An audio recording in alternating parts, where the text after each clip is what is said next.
Welcome back to the Upside Sports Network. My name is Michael. Thank you again for joining us for yet another live stream. Today we're going to go after the Philadelphia Phillies and the Toronto Blue Jays, check in on those two teams out of the East and see how they're doing with the trade deadline only a few weeks away. A number of headlines for both teams, of course, to keep an eye out for. Kyle Schwarber is now going to compete in the home run derby, so there's a number of things that we can look forward to in this game. Since we checked in on both of these teams, we watched the Blue Jays face the Rangers early on in the season.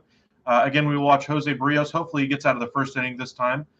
If you'll remember back in April, he did not make it out. But since then, he's gone on to a 6-4 record this season, a 5.44 earned run average with 73 strikeouts.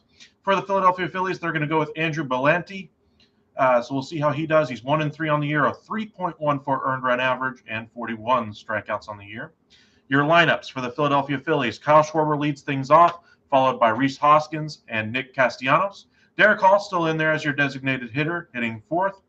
Didi Gregorius in the five hole anyway. Bryson Stott is your second baseman, hitting sixth. Matt Vierling at third in the seventh spot. Odubel Herrera in center, batting eighth. And Garrett Stubbs is your catcher, hitting ninth. So no JT Realmuto for the Phillies today. On the Toronto Blue Jays side of things, you got George Springers leading off.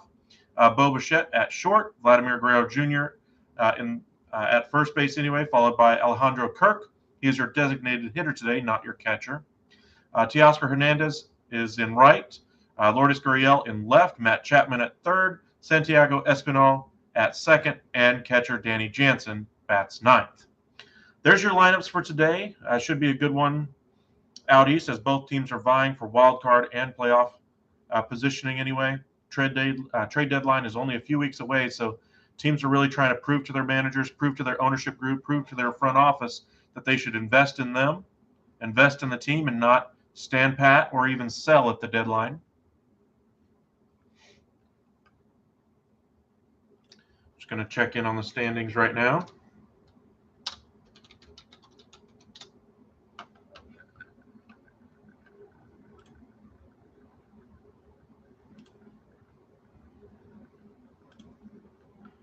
Alrighty, for the Blue Jays, they sit fourth in the AL East. However, they are still in a wild card spot, as odd as that may seem. They are tied with Seattle for that very last wild card spot. Seattle's been coming on strong. Of course, Trader Jerry, of course, is their general manager. Already went out and made a move to get Carlos Santana. That team is only getting better. Toronto has not been the world beater I thought they were going to be at the start of the season. Some of that has to do with the pitching not living up to expectation. And part of that is Jose Barrios, so we'll see how he does today. On the National League side of things, Philadelphia is also in the wild card spot, also in the very last wild card spot. Looks like they are tied essentially with the Cardinals. 2 games in hand on the Cardinals is the reason why they're listed ahead of them. But they got a tough row to hoe. They are in a tough NL East anyway. Atlanta is the top wild card right now. The Mets, of course, are in their division. Miami's played much better. Miami's only 3 games out from 500, so they're no longer the lowly Miami Marlins. However, Washington, pretty much every beats up on the Nationals right now. Trade speculation all over the place. I just posted a video on Andrew Benintendi and David Peralta being of interest to the New York Yankees. Make sure you give us a follow so you can keep up to date on all the latest transactions from around Major League Baseball. As we get close to first pitch here.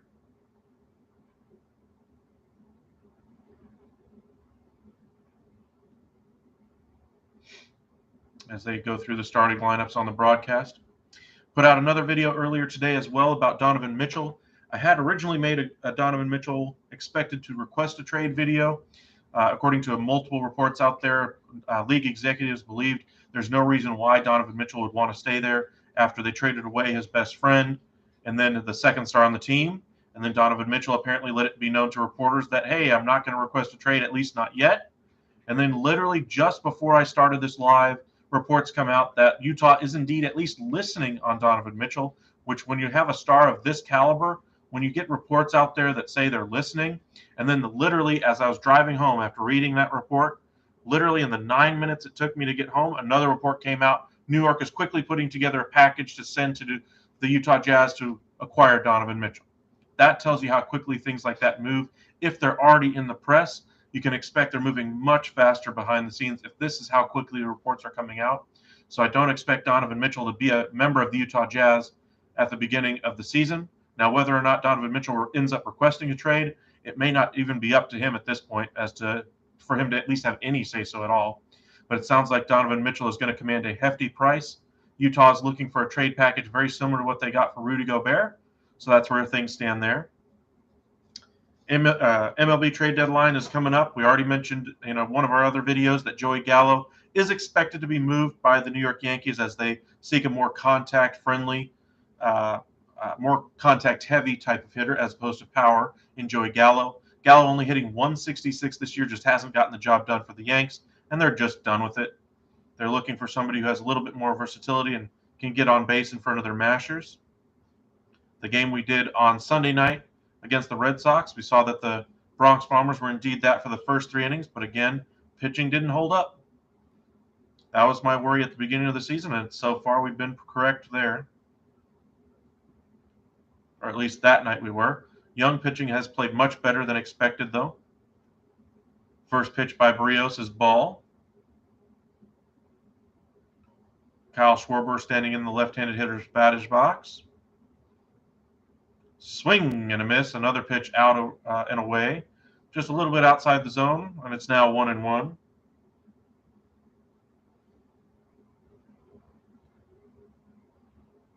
Really appreciate you guys joining us. It's been a crazy few weeks anyway.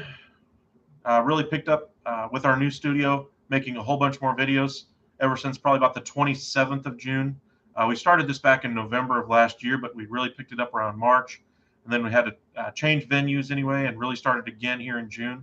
But now that we've got everything set for at least the foreseeable future, by that I mean we're talking probably 20 years.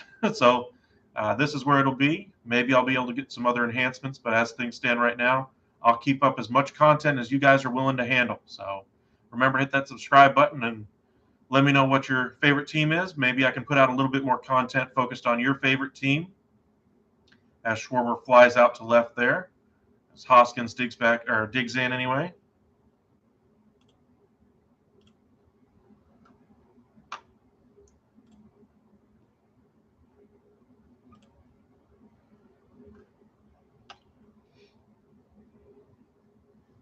Hoskins, a .255 hitter, 841 OPS with 18 home runs on the year.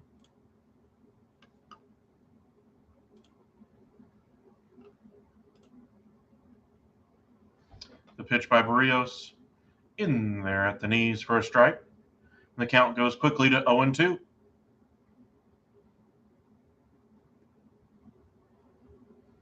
Appreciate you guys joining us for a live stream here on a Tuesday evening.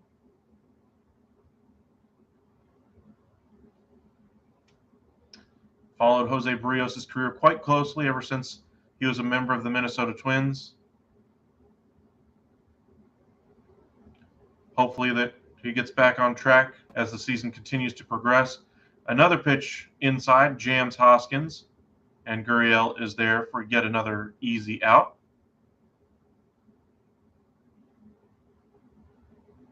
Hey, King Sean, thanks for joining us again. Who you got action on tonight? Kirk? So basically you just don't need him to score, essentially. Okay.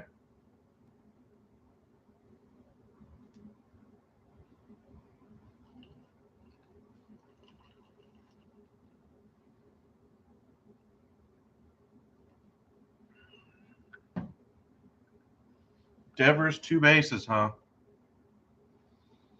Well, I don't know about that one. Let me look at that matchup real quick. Devers against Tampa. Going against Corey Kluber. I don't know, man. That one's going to be tough.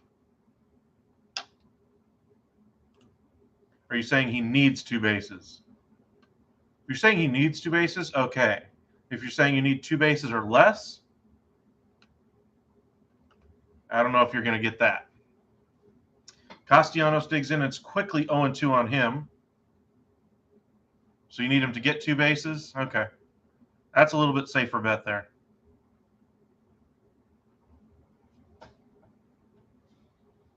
But thank you again for joining us. Appreciate it. Swing and a miss, and it's a quick 1-2-3 inning for Barrios. And you can see the struggle still there for Nick Castellanos trying to live up to that contract. You got to think with every swing and a miss and a strikeout, it enters his mind just that much more. It really shouldn't. I mean, he's been the best, not arguably, he's been the best hitter over the past year and a half, 2 years, 3 years, ever since he went to the Chicago Cubs at the deadline. Check the numbers. He's literally been the best hitter. This year, though, not so much. And apparently he let it out to a reporter that the contract really was weighing on him. Yeah, Devers hitting .327 this year. I think you're safe with 2 bases, even against a guy like Corey Kluber.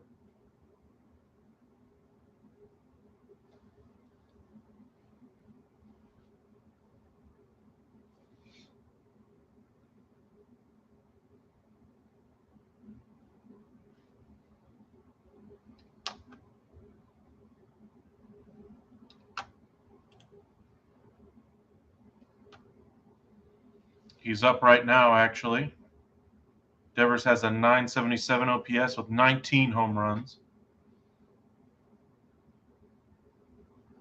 First 2 batters of the game were strikeouts.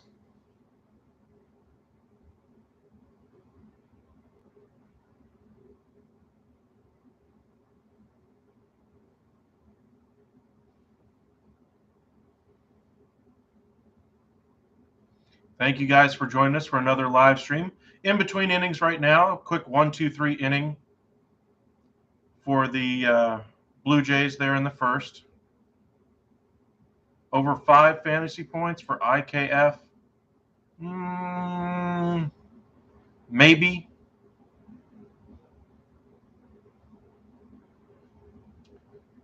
I haven't done too much fantasy baseball this year, so I'm not sure how he's been scoring.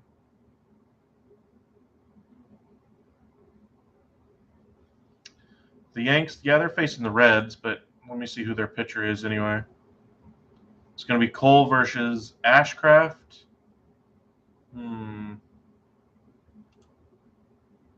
Looking up the numbers against. Never faced him. We'll see. First time against a pitcher, though, is always a little bit more difficult, so you got to worry about that a little bit. I mean, it's not like the Reds are world beaters or anything like that, but still. A walk is 3? Really? That's kind of surprising. George Springer in there takes ball 1. In 77 games this year, Springer is hitting .250, a .331 on-base percentage, 17 home runs. The pitch right at the knees there, 96-mile-an-hour fastball. Good pitch by Bellotti.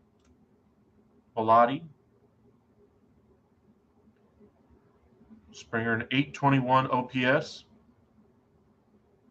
If you're watching the live on Sunday anyway, you heard that Springer hit a leadoff home run in that game. This time he hits a leadoff single right in front of Schwarber. It falls in left. Blue Jays offense getting started early here.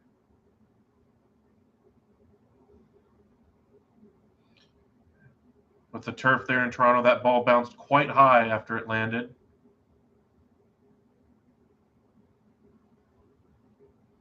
Thank you guys again for joining us. If you haven't hit that subscribe button already, please do so.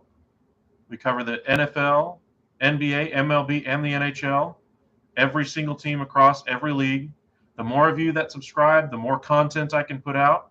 Just let me know what your favorite team is, and I'll try to focus a little bit more, put out more content for those teams. Bichette is up there hitting .259, and that curveball is well outside. We'll call it a slider, really, in the dirt. Bichette hitting .259, a .301 on-base percentage, 14 home runs, 48 RBIs, and a .731 OPS. Ian Happ under a run, LeMahieu 2 bases, and Turner 6 fantasy points. Ian Happ, sure. LeMahieu, sure. Turner, he's a fairly patient hitter. 6 fantasy points should be doable. Who are they facing, though?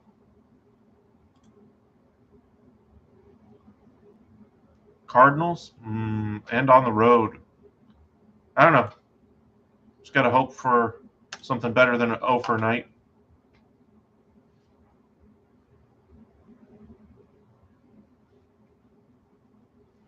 The pitch well outside. Springer, though, does attempt to steal a second, slides wildly around the base, but is able to hold on. It's now 3-0 to Bichette. That's Springer's 9th stolen base of the year. I mean, his momentum almost carried him completely off the base. I mean, he got in there. Looking at his slide in there, the only reason he didn't slide off is because his fingers had such a good grip on that base. He literally lost contact with the ground. The only thing that kept him on there was his grip on the other side of that base.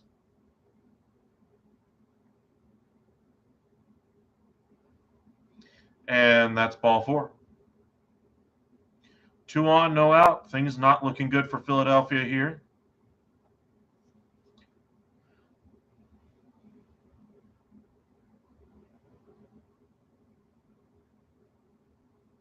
Phillies, of course, changed their manager earlier this year. Girardi is out.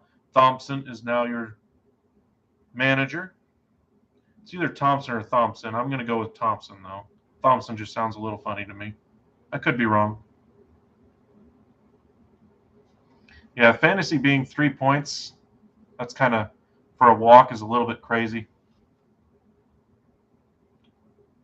Makes me wish they would adjust the fantasy football for a quarterback.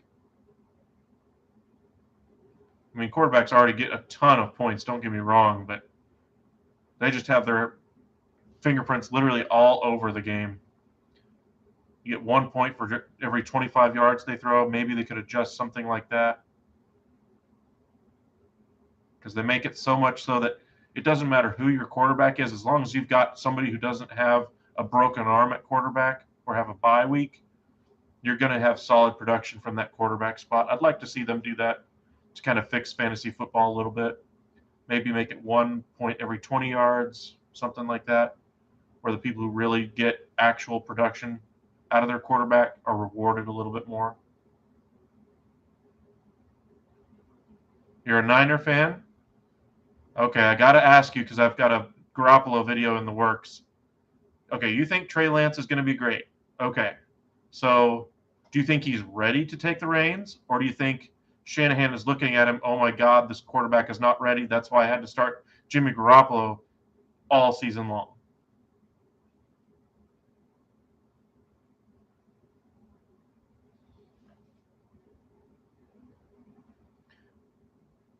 Guerrero Jr. up there. It's 1-2 to him. 266 average.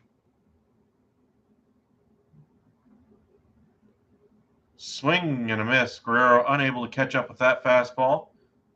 And the first out of the inning. They're hiding him, huh? So you think they're doing like a Patrick Mahomes that they did with the Chiefs anyway, where they let Alex Smith start every single game except the very last one, and then Smith came in and started the playoff game as well?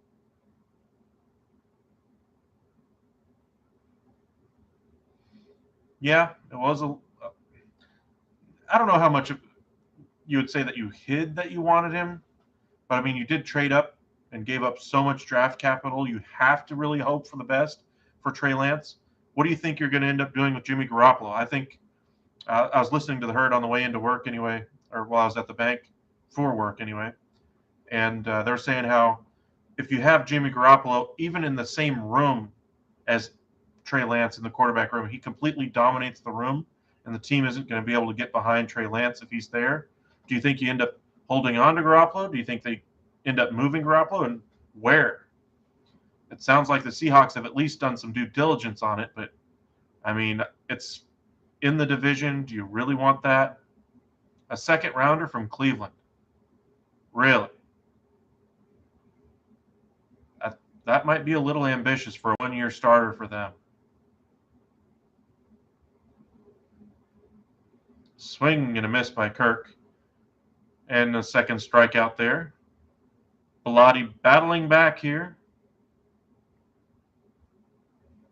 A second rounder from Cleveland. I don't know if Cleveland's the spot either, though.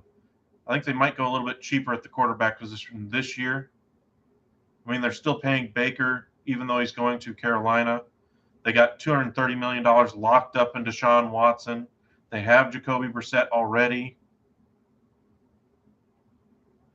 Maybe they go out there and get a career journeyman backup, Nick Foles type, Andy Dalton type, to kind of compete with Brissett for the starter this year, and just go completely run-heavy offense this year.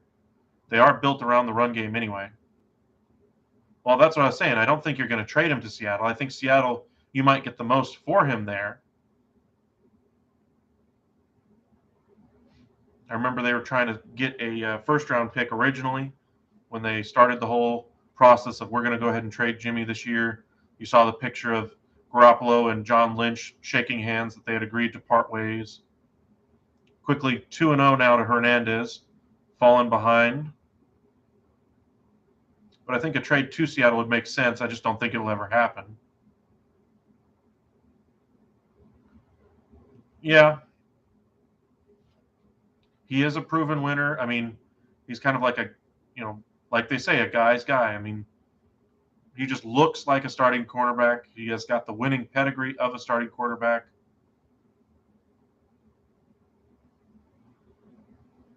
Maybe you hold on to him for somebody who injures their quarterback during the preseason, but I don't know. I don't think Jalen Hurts is long for Philadelphia, honestly, but I think they geared themselves up to have multiple picks next year in the draft just in case Jalen Hurts doesn't work out.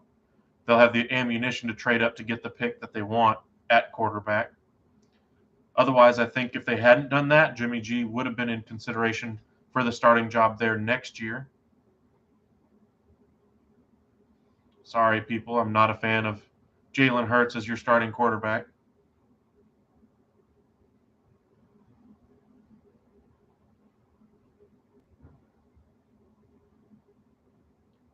One-of-a-kind player? Possibly. I do worry about just how green he is, seeing as how he didn't get much time on the field last year. Nice contact there by Hernandez into the gap, goes all the way to the wall. 1 run will score, 2 runs will score. Toronto is quickly up 2-0 here in the top of the first. Hernandez slides into there for the triple, but is nailed at third base. It looks like he might have popped up on third base when he slid in there. His foot might have come up off the base after he slid in, but the glove was still on him. And that's the third out of the inning. Blue Jays look like they might review it, but I think Hernandez knows he popped up off on that slide. We'll see.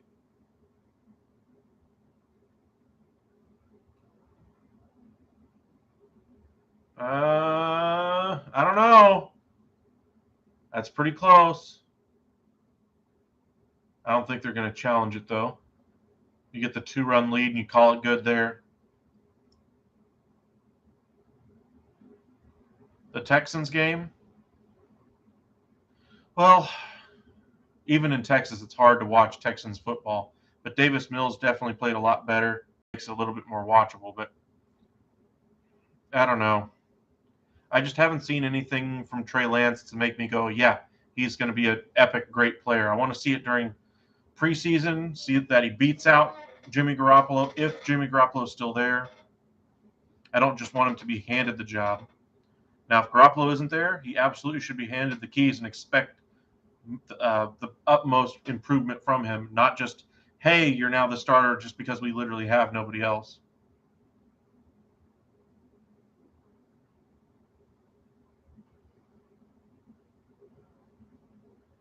Yeah.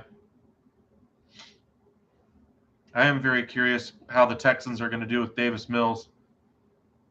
I remember how bad the Texans were when David Carr, Derek Carr's brother, started there, first-round pick, etc., and there was just no protection for him. That's kind of how the year started for Davis Mills last year.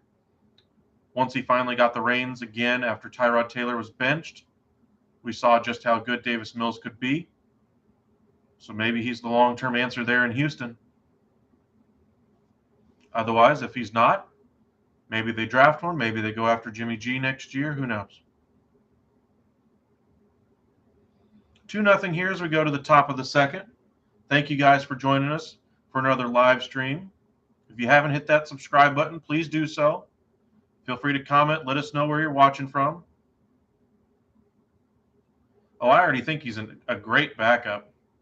I'm just wondering if they keep giving him enough reps at starter, just how good is he going to get? The thought was at the time Davis Mills came out a year early. That if he had stuck around, I think it was Stanford where he was playing anyway. If he had stuck around there another year, he very likely could have gone in the first round that next draft.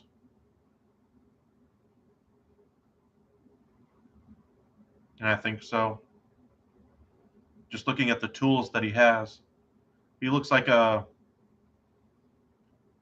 when he was with Stanford anyway, he looked like a less polished Andrew Luck, if that makes sense. Andrew Luck, probably the best quarterback of the last, 20 years. Of course, didn't have the greatest success in the NFL due to injuries, and of course is already gone. But I mean, as far as a prospect,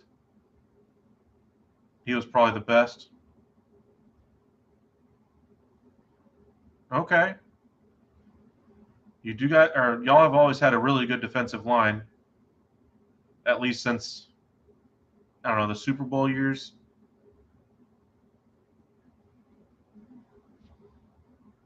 I remember those years, though, that you couldn't stop the run. Those days, thankfully, are long gone.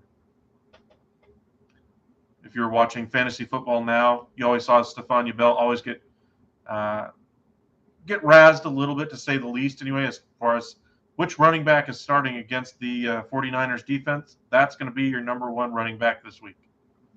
That was kind of the running joke for years. Thankfully, the 49ers no longer have that problem. One away here in the top of the second. Two balls, no strikes to Gregorius. Gregorius hitting .241. No home runs on the year. A little bit surprising there, though. He does have a little bit of pop in that bat.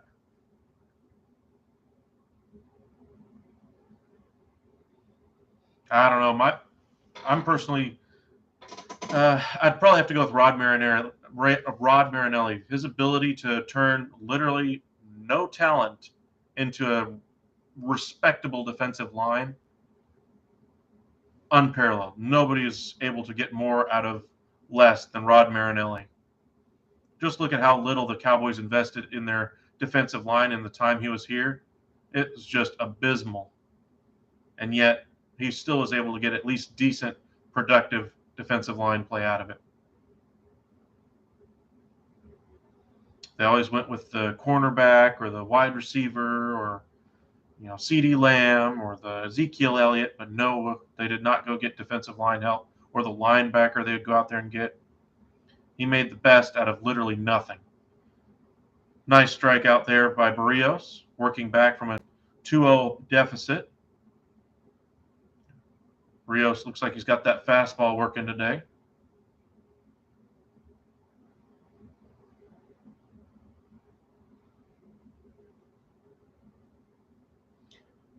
Appreciate you guys joining us for the live stream of Blue Jays versus Phillies anyway.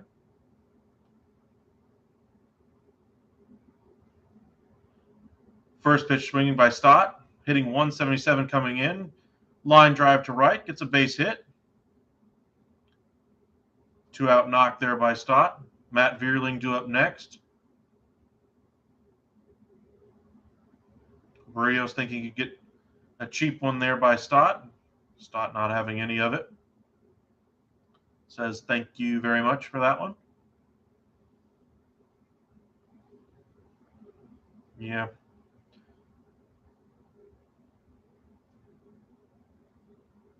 Bobby Turner, best running back coach, greatest to ever do it. Sad he's taking a year off. Yeah. I mean, kind of on a completely unrelated note anyway. I don't know how many of y'all know this, but Marion Barber, the former Cowboys running back anyway, he, to me, essentially was beast mode before beast mode was a thing. Literally 3 dudes were trying to tackle him and just couldn't do it. Very tough fellow. He passed away about a month ago, and they finally released the cause of death, heat stroke. So if you guys are outside, make sure you guys are hydrating.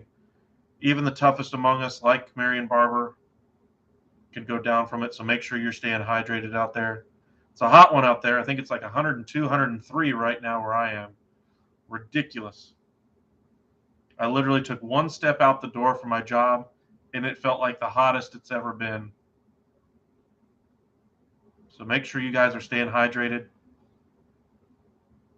Heat exhaustion, heat stroke is not something you can play around from. So make sure you're staying hydrated. 2-1 to Vierling as the pickoff attempt over to first by Barrios. Back in there is Stott safely. Still 2-1, 2 outs here in the top of the second. Blue Jays on top 2-0.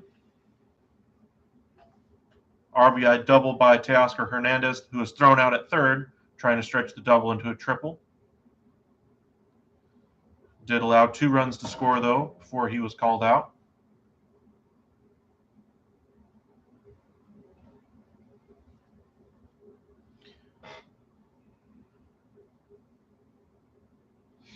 Also did a video on the trade for the MLB draft. Drew Waters was traded to the Kansas City Royals right off the end of the bat, and that one gets down.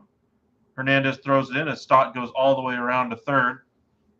With 2 outs, he was able to get on his horse there. Barrios finds himself in a little bit of hot water now. 2 on, 2 out, with Odubel Herrera due up next.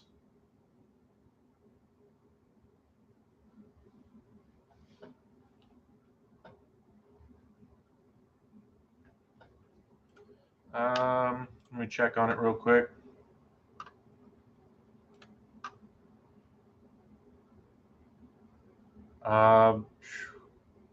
They've gone in order so far, so you're probably looking the 4th inning until he gets another at bat. They haven't gotten anything going yet.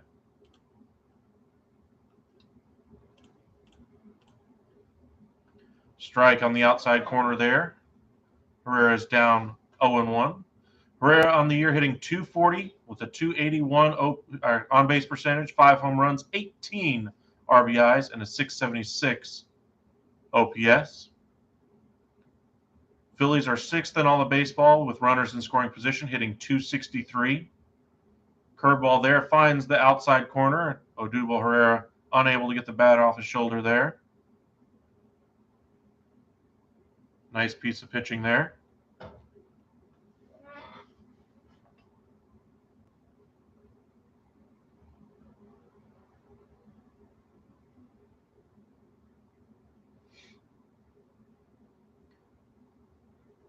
Barrios looking to get out of the jam here, complete the shutdown inning. Another curveball bounced to the right side, or to the third base, and Matt Chapman just going to have to put the ball in his back pocket. Stott does score. It's quick, and it's now 2-1. Herrera reaches on the infield single. The shift unable to pay dividends on that one. And Garrett Stubbs will be due next. As I mentioned, no JT Realmuto. Stubbs is your catcher today for the Phillies. It wasn't a hard hit ball, but it was hard enough to get past the third base and deep in the hole, or deep along the side anyway. Chapman unable to get the ball and catch or be able to throw out the speedy Odubel Herrera. Stubbs hitting .278 on the year. Still have 2 runners on here for Philly as Barrios finds himself in a lot of hot water now. As I mentioned, he's hitting .278 this year with a .350 on base percentage, 3 home runs, 10 RBIs.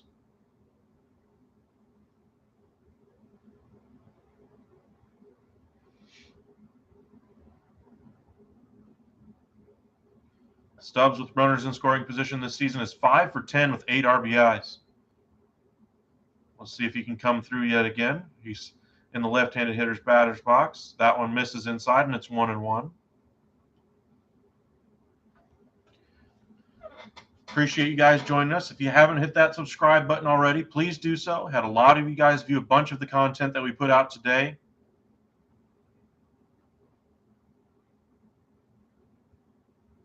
if they can keep Deebo Samuel and still keep their team intact over the next 3 years, possibly.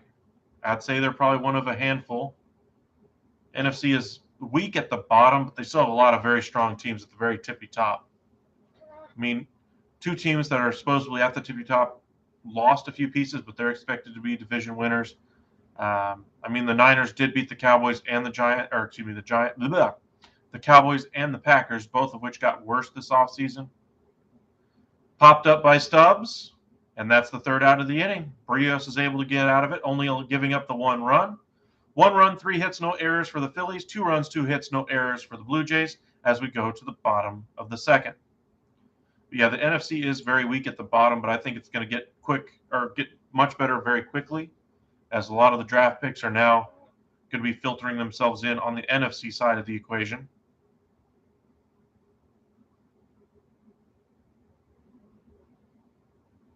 Yeah, but the question is, are you going to be able to face the Rams in the postseason? I mean, I think Tampa Bay beats you if they face you. Rams at some point are going to win.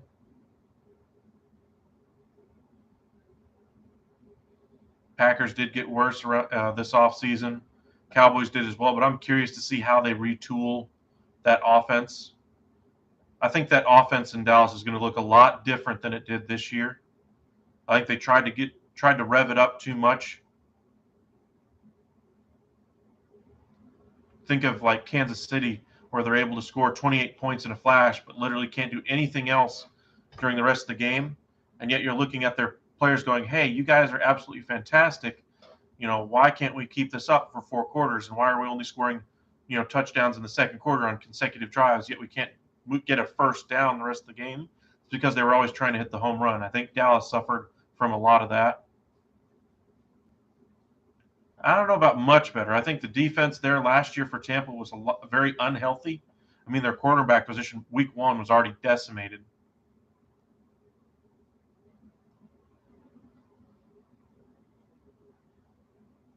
And then they were even signing guys off the street, Richard Sherman. But a full, healthy defensive complement for the Bucs, and I think they'll be right back where they should be.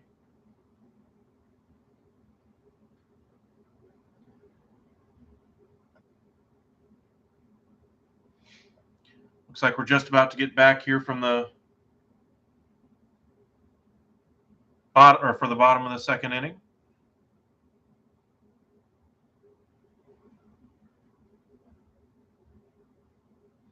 Yeah, but Verrett's always hurt as well. I don't know if he's a good player, but I don't know if he's going to be able to even keep up with receivers now after all the injuries he's had. Ward, I didn't understand the fanfare of getting him from Kansas City. He wasn't that great of a cornerback with the Chiefs anyway. Mark Appel is in there. Bullpen game today for the Phillies.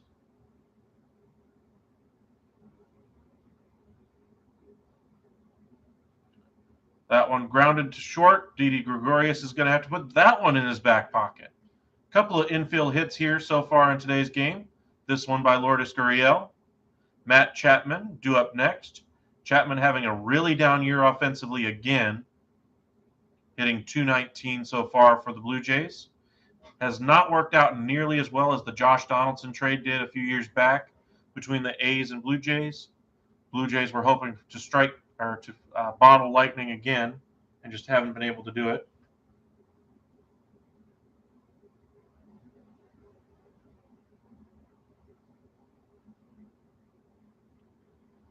Well, true, but I don't know. Everybody's investing in wide receivers now. Some of the wide receivers did come to the NFC. You saw A.J. Brown come to Philadelphia, but again, he has Jalen Hurts as his quarterback, so how good can he be, really? Sorry, I don't think Jalen Hurts is a good quarterback or a decent quarterback. If you're a Philadelphia fan and here watching the Phillies going, hey, he's talking about my Eagles. Yeah. If you had a decent quarterback in there, I might consider y'all a real threat to possibly even go to the Super Bowl.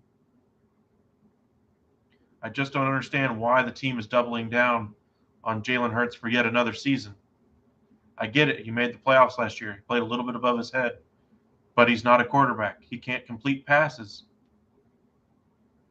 Oh, we didn't have wide receivers. He had the Heisman Trophy winner last year.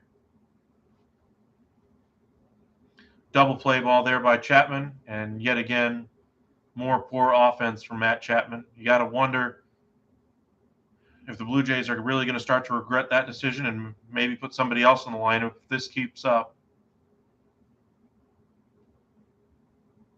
Just right back through the box, but easy double play there, turned by Stott.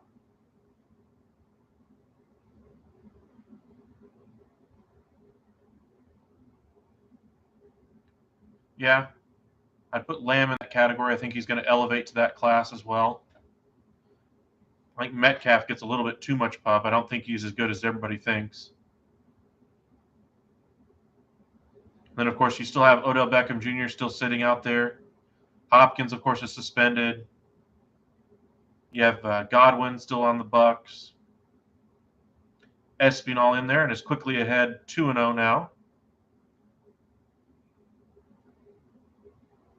So far this year for Mark Appel, he has a 1.61 ERA in AAA, a .93 whip. He's been fantastic. Well, yeah, did you see what they were doing with the Cowboys were doing? They thought they had found something with Cedric Wilson and kept throwing him the ball. They kept running play after play after play after play for Cedric Wilson, and he's not on the team anymore. I don't know about locked up or just wasn't throwing the ball. And you still had Amari Cooper there taking targets.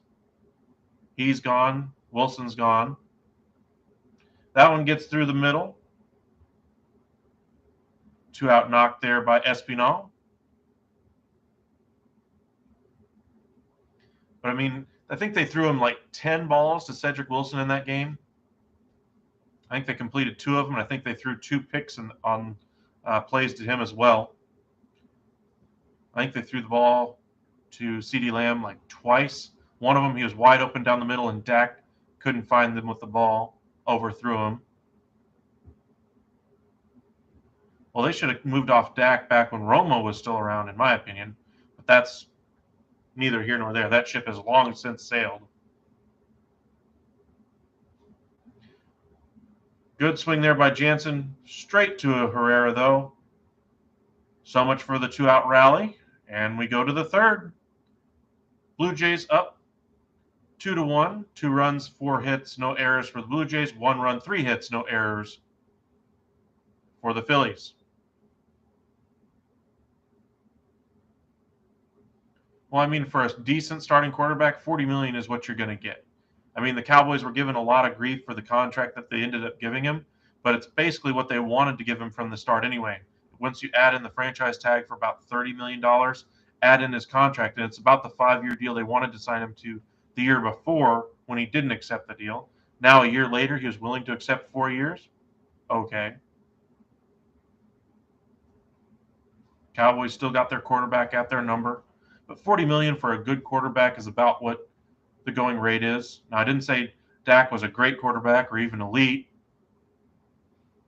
but he is probably around that 10, right around that 9, 10, 11 range. When he's on, he's probably in the top 5. When he's off, he's probably around 15, 18. Most of the time, though, he's probably around 8, 9, 10, 11.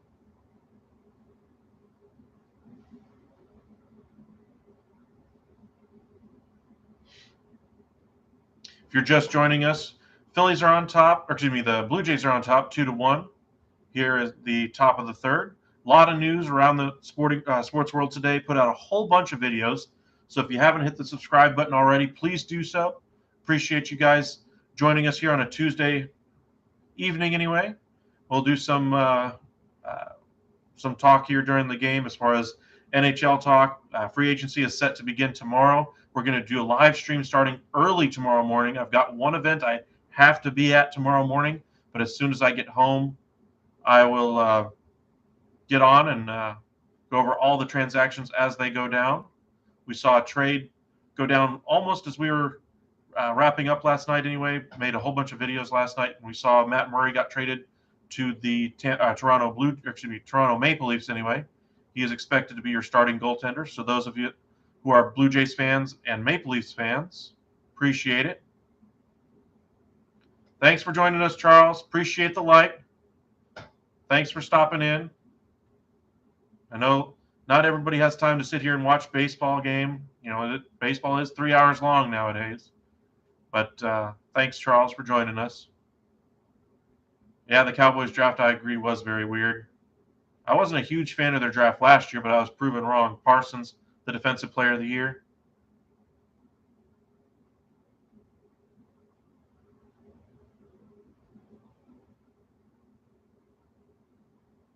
No worries. You're good, Charles. No need for the sorries. You're good. Just joining. We do appreciate it. But yeah, the Tyler Smith draft pick, when they announced him for the Cowboys, this was my expression. I did not move on the couch from this position for 10 minutes. 10 minutes I did not move. I was that stunned that they took Tyler Smith, a developmental left tackle. I understand that you may want to, replace Tyron Smith eventually. He's still not the oldest left tackle in the game, but he's fantastic. But I mean, my dad actually had to come over and make sure I was okay because I was over at my folks' place watching it with him because I know my dad wasn't going to be able to watch the draft. Mom would have made sure he didn't have a chance to watch it. But to say there was a few expletives said after that would have been a mild understatement. Strikeout there by Schwarber. Hoskins digs back in. 0 for 1 on the day. Fastball there by Berrios right down the middle. But yeah, Tyler Smith, the most penalized lineman. They got rid of Connor Williams anyway. The reason why I think why he got all the penalties just because of how much referees were looking to him to call penalties on. I believe there's something to that. I mean, he wasn't doing too many things that were different than other people or other offensive linemen. He was just getting the notice because he was the one without the pub. I think the Miami Dolphins are going to get a steal once they realize that once he's not on the Dallas Cowboys and doesn't have that attention, they're going to see just how good he actually is. And those penalties definitely played an effect on his confidence as the year wore on. Getting out of Dallas should do wonders for his career.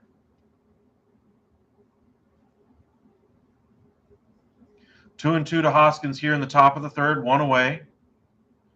Well outside as Berrios misses his location pretty badly. Appreciate you guys joining us, all 14 of you. Nick Castellanos in the on-deck circle. 3 and 2 to Hoskins here in the top of the third. The pitch by Berrios. Swing and fouled off his foot. We will see another pitch here.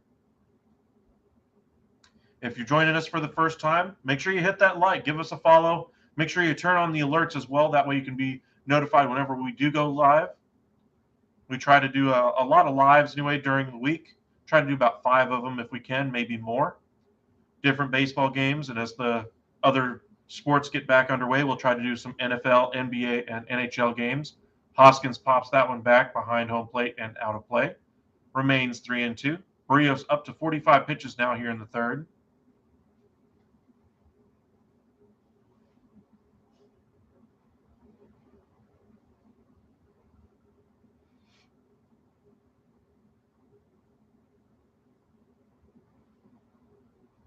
Berrios looks unhappy that hasn't put him away yet.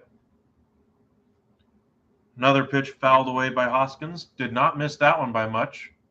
Berrios reaching back a little bit on that one. Got a little extra, 96-mile-an-hour fastball, a little bit higher. Hoskins holding tough so far.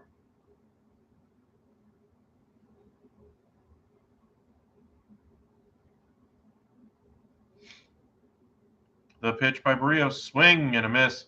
Great off-speed pitch, and Hoskins unable to slow down that bat. Looked like it might have been a ball on the inner, or just off the inside of the plate.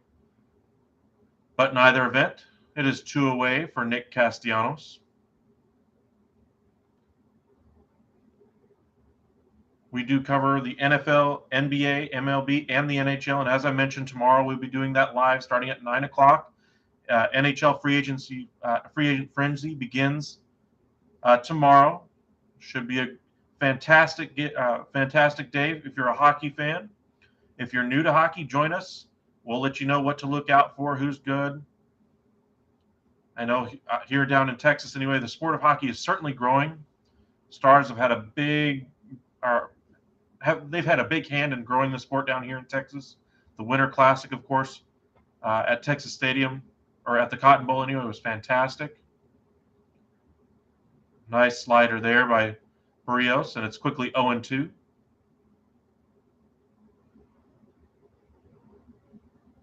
But we'll be doing that live tomorrow. We'll try to do a doubleheader tonight. Depends on how quickly this game finishes, if we're able to catch one of those late games. Castellanos frozen like a statue, takes strike 3. Castellanos looks completely mystified as he chuckles to himself that Barrios got him. Barrios and Castellanos very familiar with each other. Castellanos spent a lot of his career with the Detroit Tigers, Barrios with the Minnesota Twins. And we go to the bottom half of the third. 2-1 the score. News out of the NBA today is that Donovan Mitchell, while he's not going to request a trade, his name is certainly being brought up in trade chatter. I got off of work literally at 5 o'clock, and by 5:09, there was an article that said, hey, he's not going to request a trade. By about 5:15, another article out there that said the Utah Jazz were at least listening to offers on Donovan Mitchell. By 5:25, when I got home, the New York Knicks had already scrambled together and gotten a package together, and we're sending it to Utah. That's how quickly things are moving right now in the NBA offseason. That's how good of a player Donovan Mitchell is. So keep it tuned here to the upside. Hit that follow button, subscribe.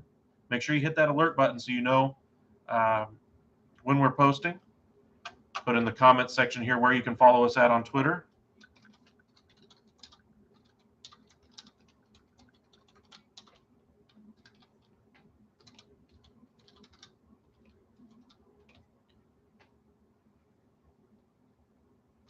There you go. We post every single video we do there that we will be notified, because I know YouTube does limit you guys to 3 notifications. So if you're not necessarily a fan of, say, like the Atlanta Braves making a trade of Drew Waters to the Kansas City Royals, but you'd love to hear more about the New York Yankees trading away Joey Gallo, that's a way you'd be notified of when we post a video like that. Arch Manning, yeah. We'll see how good they're going to be. I mean, Texas with Sark there that was probably the biggest reason why Arch went there, is try to get a NFL mind to coach him in college.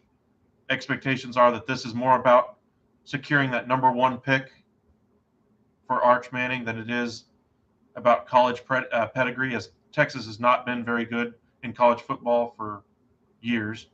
Excuse me, swing by Springer there, and Springer will be tagged out there. Reaches out and actually says, hey, you can tag me. That was interesting. Nice play there by Hoskins.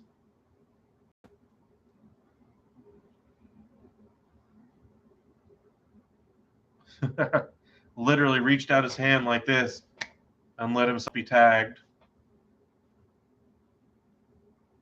I don't really care for George Springer when he was with the Astros. He seemed to have mellowed out a little bit with the Toronto Blue Jays.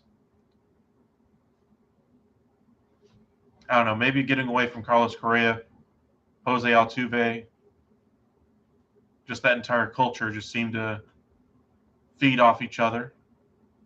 Now maybe we get to see a little bit more of the real George Springer. Well, yeah, I mean, apparently he's been coached by Peyton Manning and Eli Manning his entire youth football career. Archie Manning, of course, has been filling himself, or when those two were busy, he was filling up his kid or his grandkid with as much knowledge as he possibly could. He's going to have a wealth of knowledge no other quarterback is going to have entering the NFL. You think he's going to be able to read defenses week 1? I believe so. I think if he was in the draft this year, there'd be an argument that he could be a number 1 pick. I mean, we've literally seen him do nothing against top competition. Just the mindset alone. I've yet to even see how good the arm is. Just the mind alone. If he can complete some passes, he's easily going to be in contention for the number 1 pick. Bichette fouls off a couple straight back. This one goes up through the middle and through into center. 1 out knock here by Bo Bichette.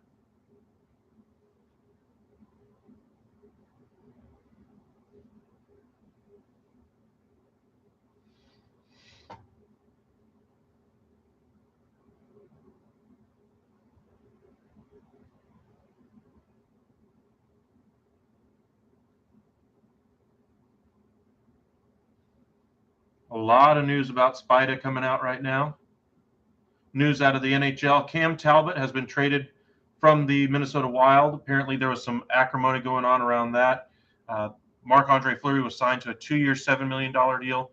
Marc-Andre Fleury, of course, a cup-winning goalie, was brought in at the deadline last year to the Wild and kind of took over that starting goalie position. Cam Talbot was thought to be the starter. He was none too happy about that. The GM of the Wild was actually asked about Cam Talbot's comments regarding the signing of Marc-Andre Fleury. Suffice to say, they were not pleasant. Actually shouted a few profanities to the reporter in that piece to describe his feelings about Cam Talbot speaking to the media about him signing obviously a better goaltender than Cam Talbot. Thus, they get rid of the headache. They sent him on to the Ottawa Senators. Looks like they sent him out for another goalie, Philip Gustafsson. So Ottawa possibly solves their goaltender position right now. There's only one good goalie left on the market. That's Jack Campbell. He's expected to go to the Edmonton Oilers. Beyond that, there's really not a starter on the market. So we'll see goalies probably be traded quite a bit tomorrow. Depth pieces, backups, as teams try to figure out how they're going to patch together their goalie situation this year.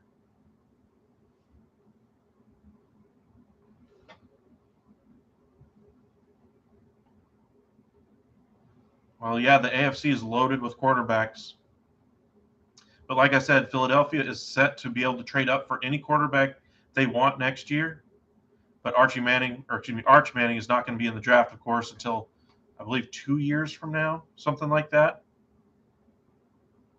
So you got to remember, things are cyclical. Just a year, not even 2 years ago. Thank you for joining us. Appreciate it. Big Blue Jays fan with us. Okay. Swing and a miss by Guerrero there. And it's 2-2. Struck out back in the first.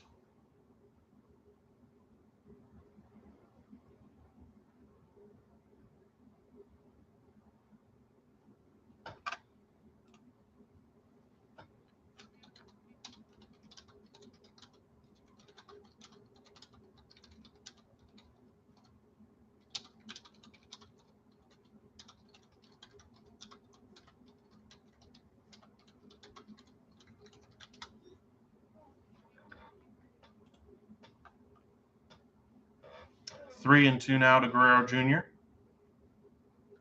Big fan of Vladimir Guerrero Sr., who played a number of years with the Montreal Expos.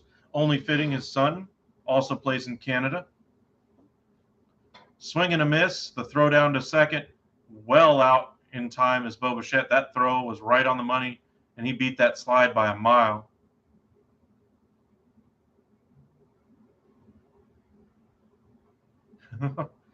Yeah, I was kind of surprised they got rid of the Expos, but they just apparently didn't have enough support. I believe eventually they're going to get a team again.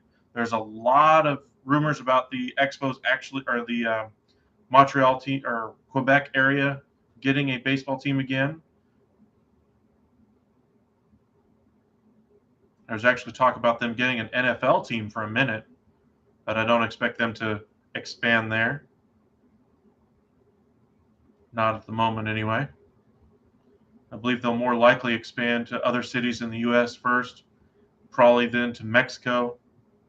There were some rumors a couple years ago that they ultimately wanted to have an international team in London, but that's just not feasible. That's never going to happen. Not until they invent teleportation, it's not.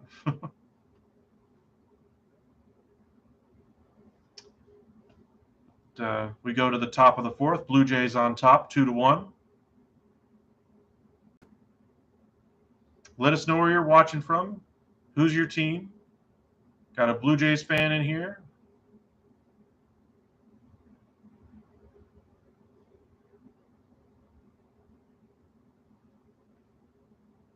Anybody a Phillies fan in our chat?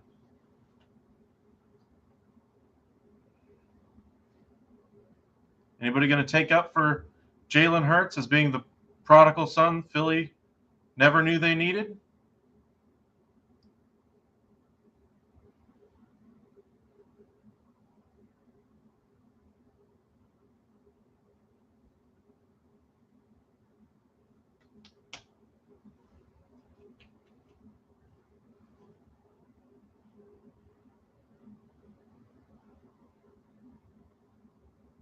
Yeah, they are Canada's team. Yeah, I had a feeling since you also said the Expos. What do you think? Do you think Martin St. Louis is the right guy for your Habs?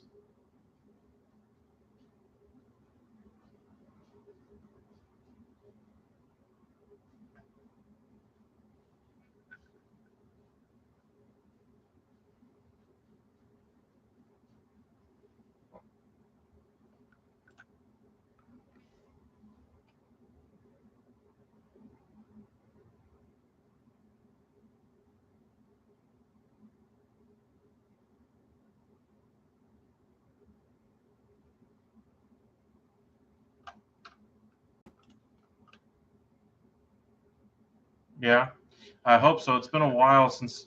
Well, okay, I shouldn't say a while. They were just in the final, not a year ago or so.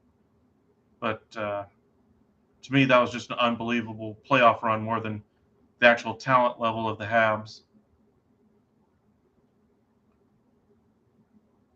I've had a number of good prospects. We'll see if they finally come to fruition. One away here in the top of the fourth. Barrios already up to 55 pitches now. Gregorius in there. This game is moving fairly quickly today. Already an hour into the stream, and we're already into the top of the fourth. Swing and a miss by Gregorius. Unable to catch up to that one. Gregorius is to be a free agent at the end of the year. Phillies, of course, were interested in going after a number of the free agent shortstops in this year's class. We'll see if they end up getting one this offseason.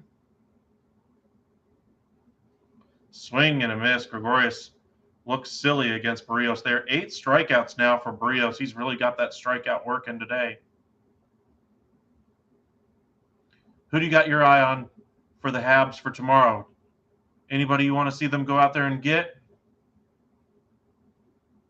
John Klingberg from the Stars is expected to move on from the Dallas Stars anyway. Do you think you go out there and get an offensive defenseman like Klingberg? Do you go out there and get a guy like Johnny Gaudreau, Johnny Hockey? I don't know if you'll have the space to do something like that, but that might be of interest. Stott this time does indeed take strike one. I love free agency as well. Make sure you subscribe. Tomorrow we're going to be doing a live all during free agent frenzy tomorrow. You can watch along with us as we break down each one of the signings. Yeah, Johnny G is way too expensive. I figure he's probably going to get around $10 million. Apparently, he turned down an 8-year, $10+ million deal from the Flames, according to a report today. I don't know how much legitimacy there was to that report, but if he's turning down 10 and 8, ooh. Ugh. I mean, he's small. I mean, one big hit and he's out for a year. I mean, ugh. And he wants 10 plus. That's got me very scared if I'm a fan of any team when he comes to my team. He's great. He's fantastic. He's electric on the ice. He finally scored 40 goals this year for the first time, I believe. Had 82 or 84 points this year. I don't know. Maybe even getting out of Calgary will do him wonders. Who knows?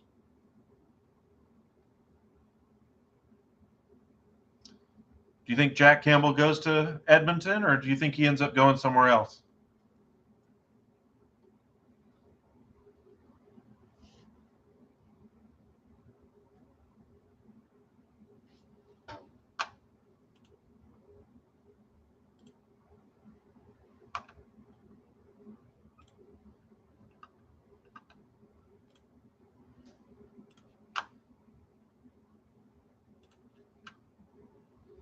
Stott pounds that one in the dirt back behind home plate, and it's 2-2. 2 away here in the top of the fourth.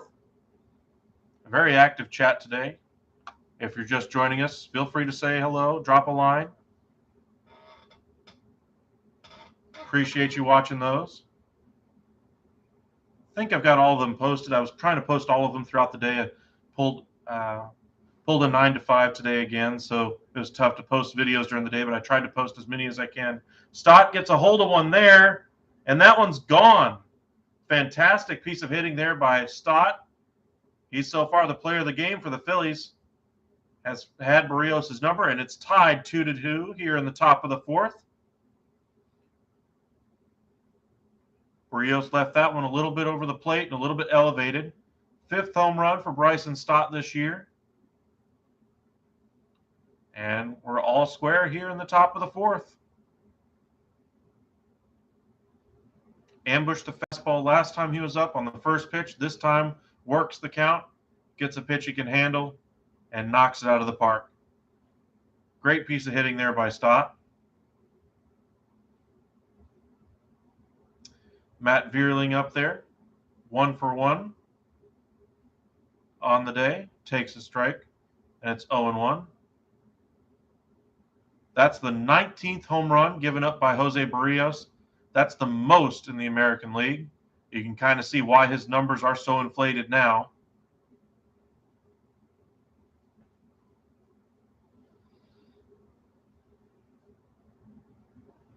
I'm going to probably make a Cam Talbot video as soon as I'm done with the 2 lives I'm going to do today. Swing and a miss, and Vierling is out as they complete the strikeout onto first. Wait, hold on. They're saying he beat the throw to first? What? I mean, he wasn't on the base to start.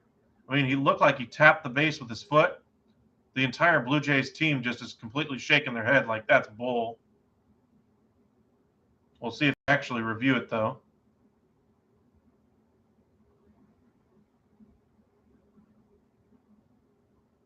I mean, he's okay. I'm looking at the replay right now. He is. That's.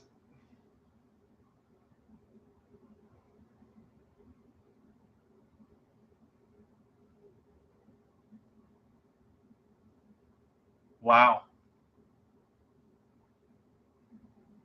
Vladimir Guerrero Jr. just not having a good game. Struck out in the first. I think he might have struck out in the second at bat anyway, and just that play there. Just can't get anything to go his way. It looks like they are indeed reviewing it.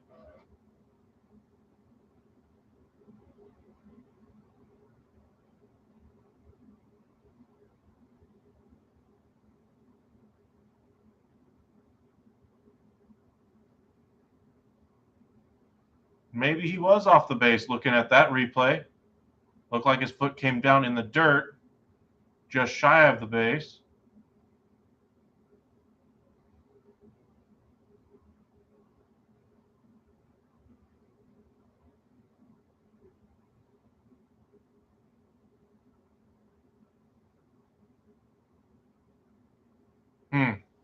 In either event, while we wait for the video review,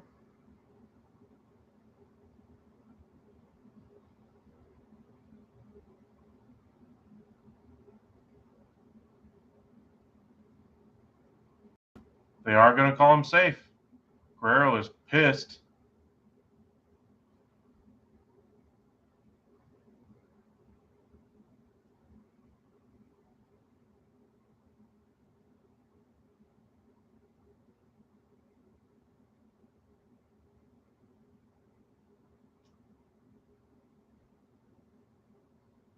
You can tell he did not even want to turn around and look at the first base umpire. First base umpire is now right up on the bag, making sure he can see right down on the base should there be a pickoff attempt. Matt Vierling does have some speed. They do throw over.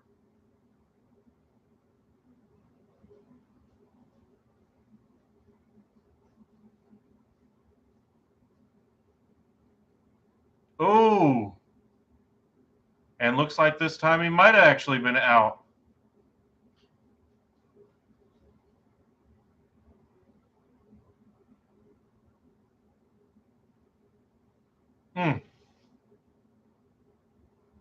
Little chopper here by Herrera. Bichette flips on to first. The inning is over anyway. Guerrero fires that ball across to third baseman. And the inning is finally over for the Blue Jays. A little contentious there here in the top of the fourth. Stott evens the score, though, at 2-2. And we go to the bottom of the fourth. 2 runs, 4 hits, no errors for the Phillies. 2 runs, 5 hits, 1 error for the Blue Jays. Thank you guys for joining us. If we're able to get a second game in today, we will keep you guys apprised, let you guys know, but we'll try to get at least 2 games in today. Try to check in on some more out-of-town baseball.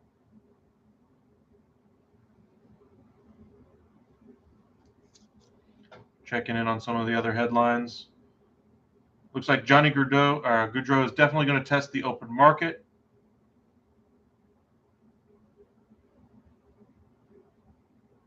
We mentioned Jimmy G earlier today. Looks like he's going to start throwing in a couple of weeks after his offseason surgery. We mentioned the Cam Talbot trade to Ottawa. And there's a lot of news articles right now about the Knicks pushing hard for Donovan Mitchell. We saw them just complete the acquisition of Jalen Brunson earlier today, 4 years, $104 million is what he ends up signing for. And now as far as the moves that they made to trade their draft pick in the draft anyway, they have all those extra first-round picks. Even though they are protected, they are still first-round picks. They can package those along with their own first-rounder and the Dallas first-rounder that they have next year, all to go to Utah. If they leave them unprotected and possibly include R.J. Barrett going the other way, I think it could get done. Then you'd have a team of Brunson and Mitchell in the backcourt, Randall up front, Reddish possibly starting at your 3. Maybe they have to include a little bit more salary in that deal, though. It looks like the Knicks are going to push hard now for Donovan Mitchell. Of course, the biggest name out there right now is Kevin Durant. The Nets are not going to trade him across town to the New York Knicks, though. 2-0 now to Alejandro Kirk, who made the All-Star team this year for the first time.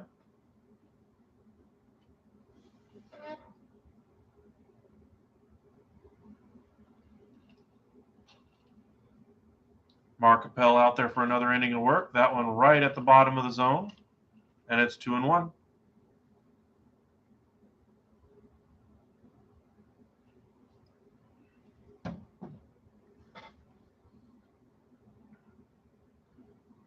Off-speed pitch, another one at the bottom of the zone, fouled away by Kirk, and it's 2-2.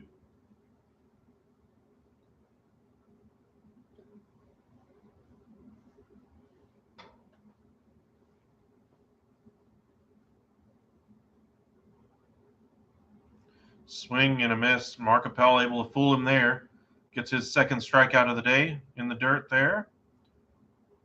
Good start here to the fourth for the Phillies.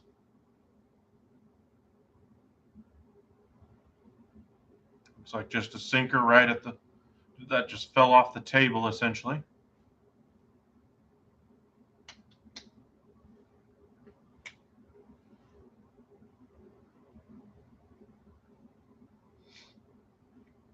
Teoscar Hernandez, who hit that double in the gap that drove in the 2 Blue Jays runs earlier and was thrown out trying to get to third on the play. Takes very high for ball 1. Guerrero still looks quite hot in the Toronto dugout anyway. You can see him seething underneath his blank stare out into the diamond. Appel set and the pitch. Hernandez pops this one up. Going out as Hoskins gives way to Stott. Makes the catch, and there are 2 away.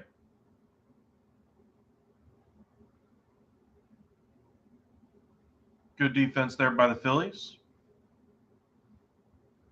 Lourdes Gurriel due up next.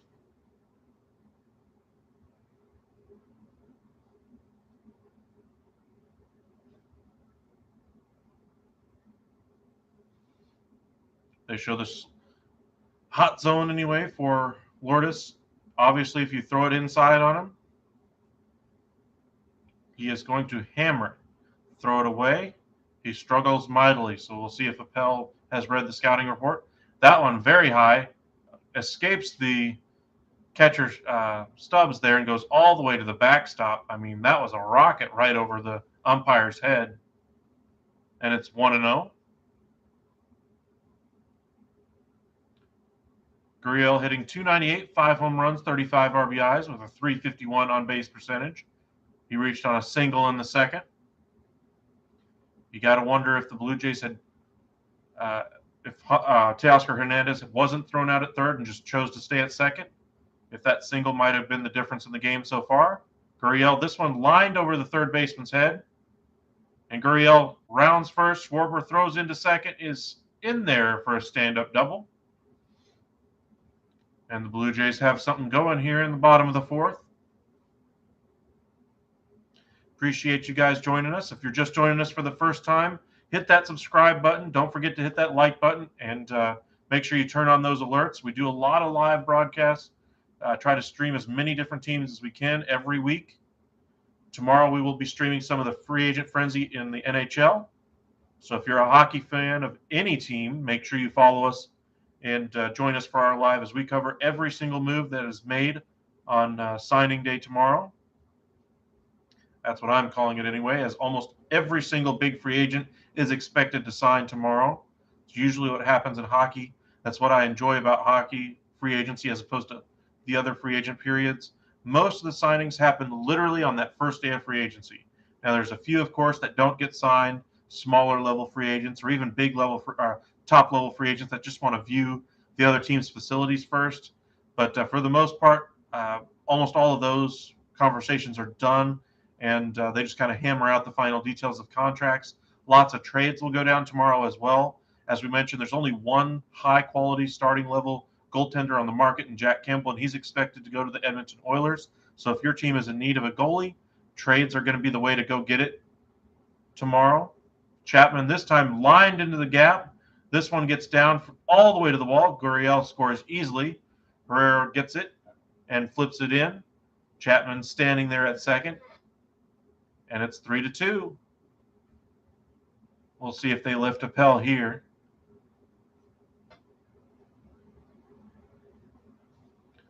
Up next will be Espinal, the 8-hole hitter. That's Chapman's 15th double of the season. Rolled into a double play last time up. This time is able to get something done on that pitch. Up and out over the plate. Drives it the other way.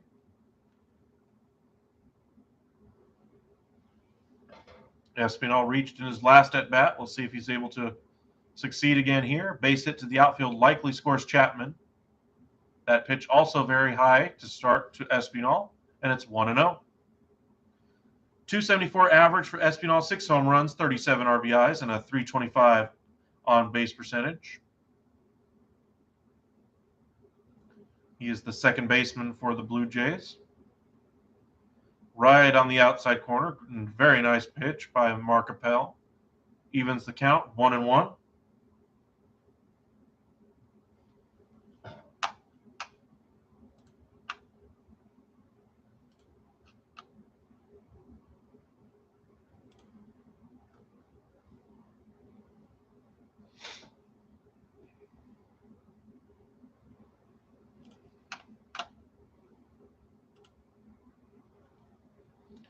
Juris Familia loosening in the Philly bullpen.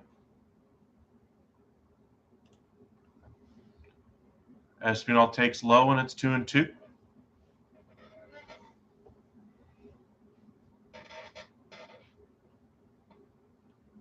Thompson being patient with Appel so far.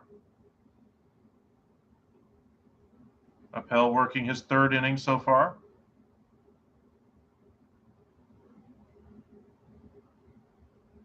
The pitch. Ooh, that did not miss by much, but it was low.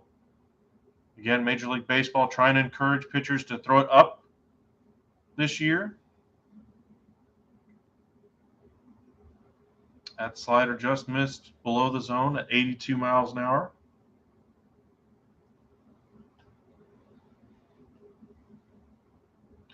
This one's popped up down the first base line in foul territory. Hoskins over.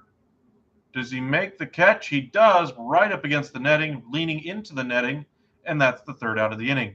But Toronto gets one across, and they lead 3-2 as we go to the fifth. I don't know if that ball actually hit the netting first.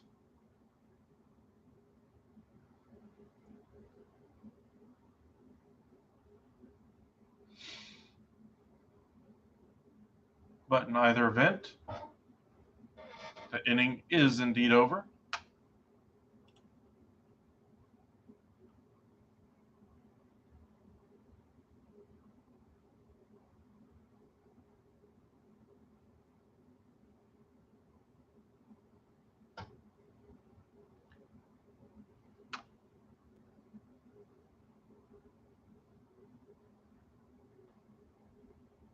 Welcome, Vincent.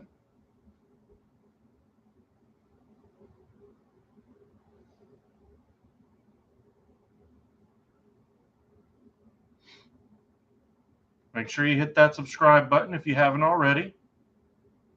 We cover the NFL, NBA, MLB, and the NHL. Tomorrow we'll be starting at 9 o'clock in the morning as NHL Free Agent Frenzy gets underway.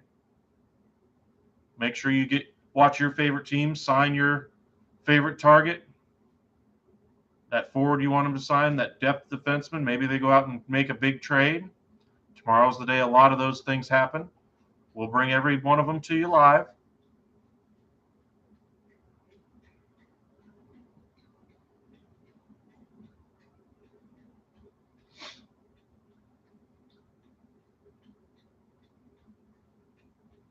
As we mentioned earlier, Kyle Schwarber, who's going to be hitting this inning anyway, has agreed to take part in the home run derby.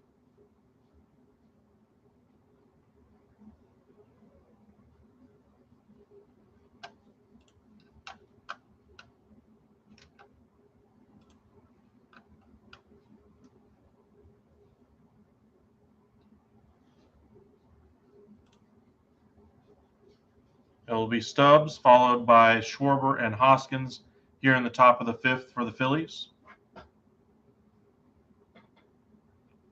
Strike one there at the top of the zone to Stubbs.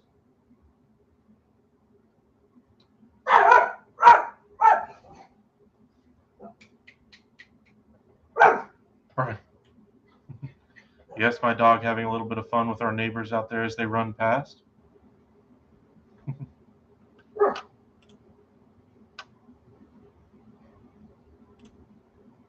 How they're able to run out there in 100 and whatever it is heat right now. Stubbs reaches on the base hit there.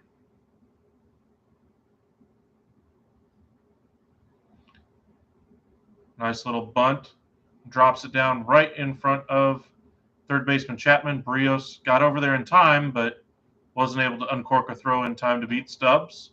Stubbs moves very well for a catcher. Getting on base in front of Schwarber. The name of the game for the Phillies right now. Schwarber has himself laid down a bunt earlier this year. I believe I watched that game when he was playing against the Rangers. Nobody was over there on the left side, so he just said, hey, thanks for the free base. And it's 0-1 to Schwarber. 0 for 2 so far, though, today.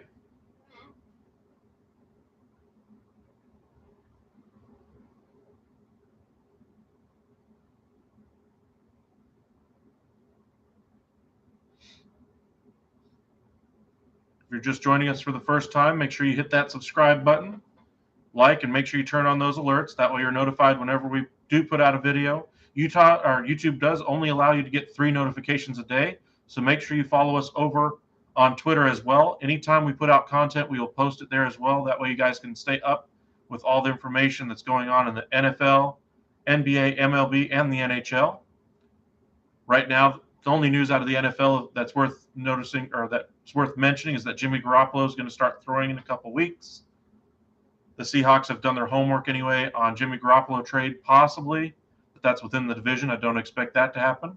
And, of course, Baker Mayfield being traded for a conditional 5th-round pick that could turn into a 4th if he plays 70% of the snaps this year for the Carolina Panthers. Panthers going to have a started quarterback competition between Darnold and Mayfield. That one hammered by Schwarber to center.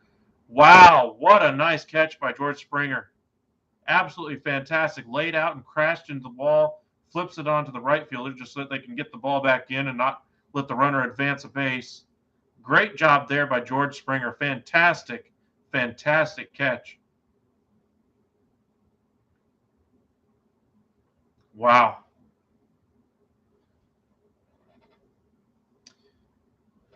Blue Jays have not had a shortage of great defensive play in center over the years. They had Kevin Pillar in center for a number of years, and then George Springer has taken over with that big free agent contract that he signed there a couple of years ago, coming over from the Houston Astros. Slides right into the TD Ameritrade sign. Hats off from all of his teammates. The entire crowd giving him a standing ovation on that one. Hernandez checking on him, making sure he's okay.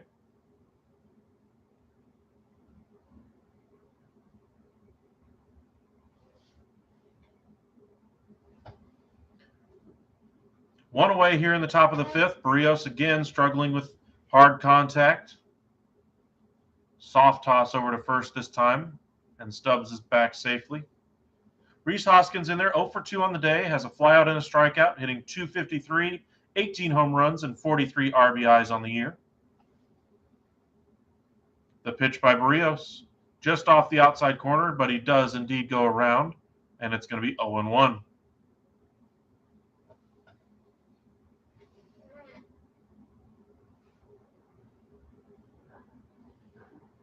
If you're just joining us, don't be afraid. Say hi. Promise we don't bite. Got a friendly chat group that's joined us earlier today. Let me check on Devers for you, see if he did anything for you, King Sean. Looks like he's 0 for 2 on the day.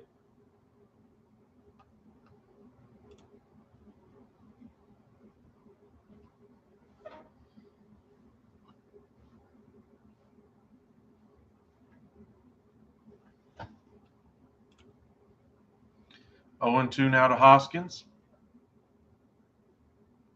Barrios looking to get another shutdown inning this time. We'll see if he's able to succeed. The set by Barrios and the pitch. Well off the place in the dirt, and it gets away. Stubbs was going on the pitch, though. Easily advances to second. Barrios already up to 78 pitches.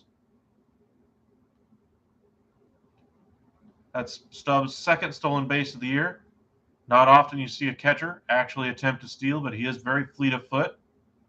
And we see him show off those wheels there.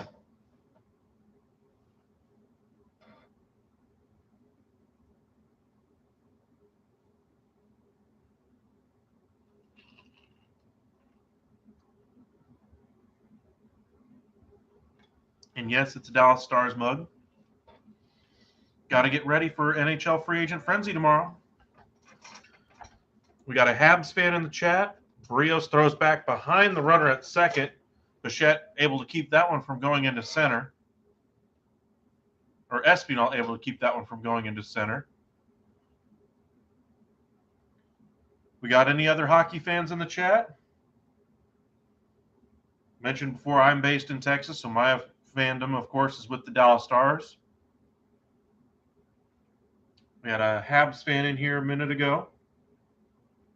Swing and a miss by Hoskins. That's 10 strikeouts now for Barrios. Has been unable to avoid the hard hit ball so far today, but 10 strikeouts now.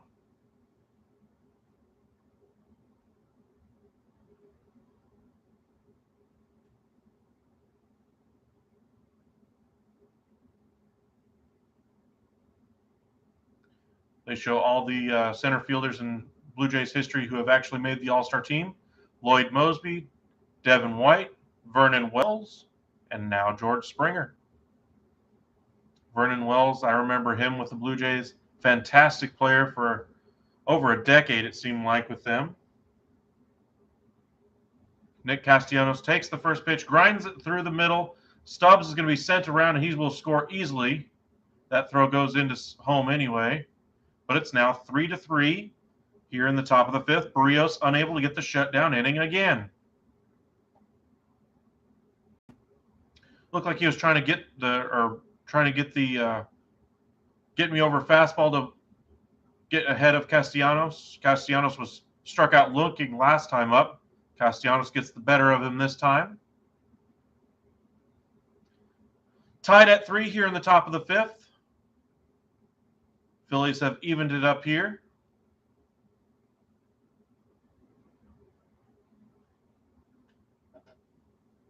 Castellanos and Guerrero Jr. share a chuckle at first base.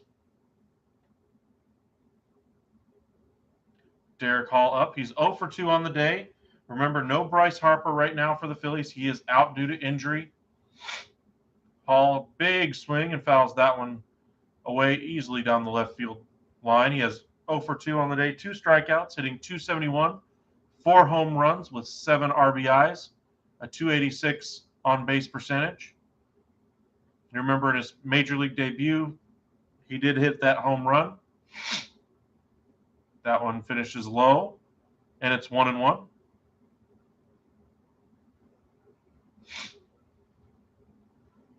Three to 3 in the top of the fifth. 3 runs, 6 hits, no errors for the Phillies. 3 runs, 7 hits, 1 error for the Blue Jays.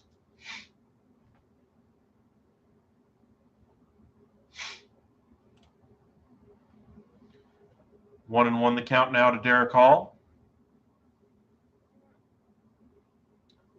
For those of you just joining us, appreciate you very much. Make sure you hit that subscribe button. Turn on those notifications. That way you'll be notified whenever we do go live. We do not just cover the Phillies or the Blue Jays anyway. We cover all of Major League Baseball, the NFL, the NBA, and the NHL.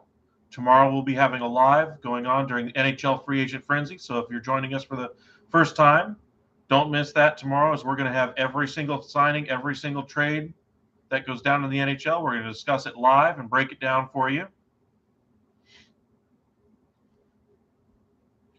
2-2 now as Barrios misses location there.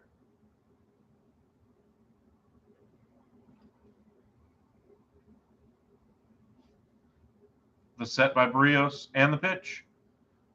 Gets a nice pitch there by Barrios and gets Hall to chase. That's the 3rd strikeout now for Derek Hall. The 11th strikeout for Barrios. And that's the end of the inning. Blue Jays do up next. Jansen, Springer, and Bichette.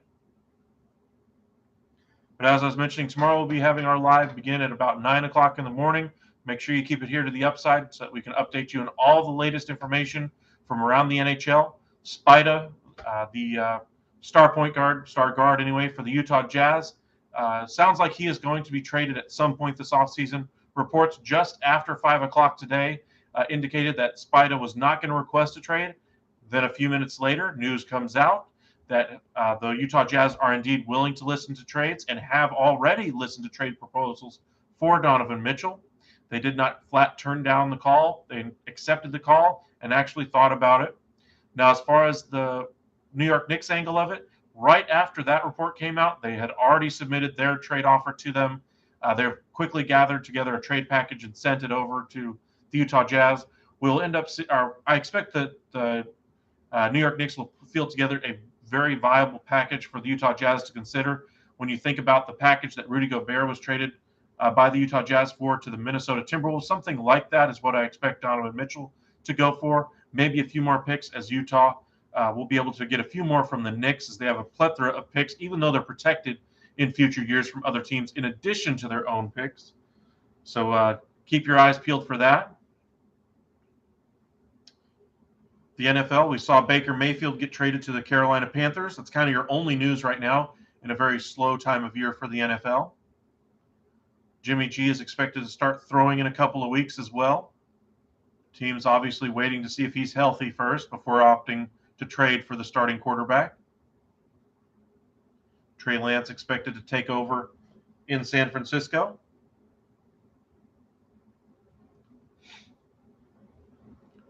Looks like we're about to get underway here in the bottom of the fifth.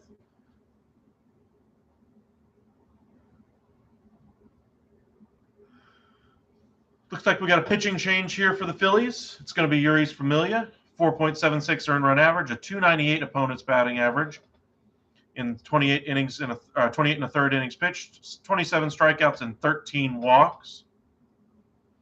Walk percentage is a little high for what the Phillies would like. That one misses off the plate, 1-0. Seems like control issues have been the thing for Familia earlier this season. We'll see if he can work on those today. Jansen, the 9-hole hitter. He is catching today with Kirk, the DH. That one finds the zone, and it's 1-1. Jansen 0 for 1, lined out in the second, hitting .228, 7 homers, 13 RBIs, and a .286 on-base percentage.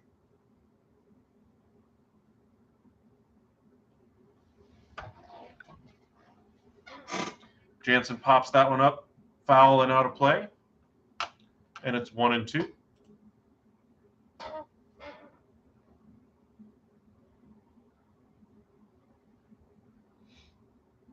Looks like he just got off of a rehab assignment where he hit .294 with a home run and 3 RBIs.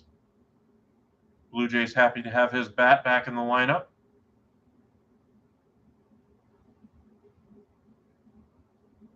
The set by Familia and the pitch. Hard hit ball flagged down by Stott on the shortstop side of second base. However, Jansen, the catcher, able to beat it out.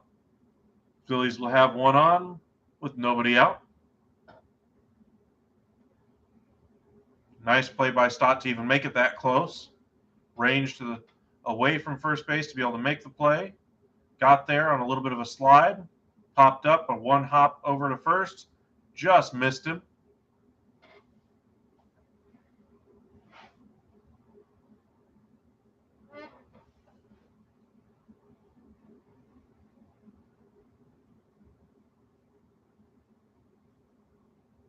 Oof. I mean, just.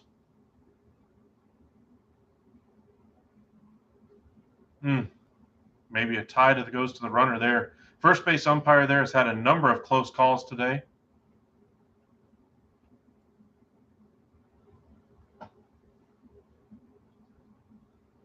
Already hacked off Vlad Guerrero Jr. twice earlier on calls at first base. That one misses in the dirt low, 95-mile-an-hour fastball. Bounces in front of home plate to George Springer, and it's 1-0. Springer hitting .252 with 17 home runs, 40 RBIs, and a .332 on-base percentage.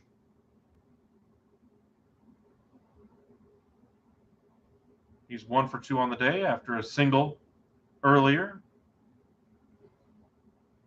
Made that great, spectacular, amazing catch the last half inning.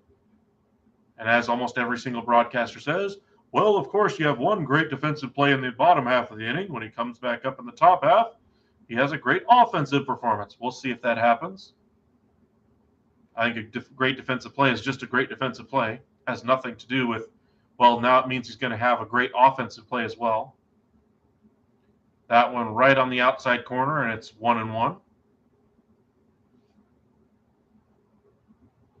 Springer has a 4-game hit streak, hitting 5 for 16 in that during that span with 4 extra base hits and a couple of RBIs. The only one that was not, obviously, was the single earlier today. Familia set and the pitch. Ouch. Springer nailed that one right off of his looks like the inside of his leg, possibly, maybe the inside of his foot. Fell to the ground instantly, but he's up and walking it off. Let's see where that ball does hit him. It bounced off the ground and off the back side of the heel. Ouch. Kind of the Achilles area. I think that might be the first time I've ever seen one actually hit somebody there. I mean, you see them pound them off their ankles all the time, but that one bounced in the dirt and on the back side of the ankle is where it hit him. Literally nothing there to protect that. 1-2 by Familiar. Swing and a miss. Springer unable to catch up with that one, and there is one away.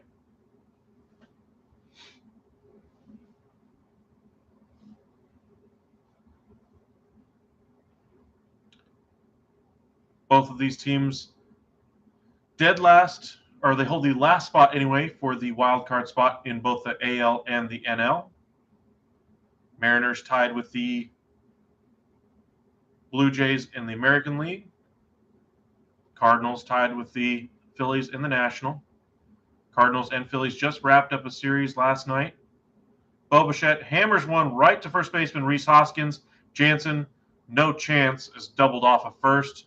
Great play by Rhys Hoskins, just nailed him right in the glove. Bo Bichette, not happy with that one. 3 runs, 6 hits, no errors for the Phillies. 3 runs, 8 hits, 1 error for the Blue Jays. A lot of runners left on base for both teams. And we go to the 6th. If you're just joining us for this first time, make sure you hit that subscribe button. Make sure you turn on your notifications. That way you can be alerted when we do go live. We cover the entire MLB, NHL, the NBA, and the NFL. Do a lot of live chats just like this. So feel free to send a comment to us. Let us know. If you have a question about the game, if you want to know something about the deadline, if you missed some of the news out there, don't be afraid. Just tell us what you want to know. We'll be more than happy to answer any questions you got. But tomorrow we'll be doing the live over NHL Free Agency. We'll try to do a few more lives this week catch a few more games, and then the MLB draft, I believe, is Sunday, Home Run Derby Monday, and then the All-Star Game Tuesday. Might do a live for each one of those. We'll have to see. Looks like the NBA offseason, which has been put on hold essentially with Kevin Durant, trade possibilities, might be picking up soon if Donovan Mitchell is indeed traded by the Utah Jazz. Utah already has a number of players they're going to have to deal if they don't trade Donovan Mitchell. If they do trade Donovan Mitchell, they'll have even more pieces to spin off for more draft picks. So Utah should accumulate a healthy number of draft picks. Their future looks very bright. Think of all the picks that the Oklahoma City Thunder got when they traded away Paul George and Russell Westbrook, and they accumulated picks to take on bad money. Well, the Utah Jazz are going to have all of that level of pick and not have to trade but their top 2 stars and still have the rest of their roster there. They should still be able to field a playoff team next year, even as they go through a rebuild. That's how many pieces they've been able to recoup so far in trade. Brooklyn Nets, of course, asking price for Kevin Durant was said to be the Rudy Gobert package plus 2 already set NBA stars, one of which an already up-and-coming star. They apparently asked for Karl Anthony Towns and Anthony Edwards and were laughed at by the Minnesota Timberwolves, understandably so. Not saying that it was a great decision to trade that many picks away for Rudy Gobert, but hey, I guess if they think that's the one piece keeping them away from a title, I don't think he is. I don't think he's even close to being that type of player for them. But hey, that's their decision. Gregorius digging in, grounds that one to first base. Guerrero takes it over himself, and there is one away.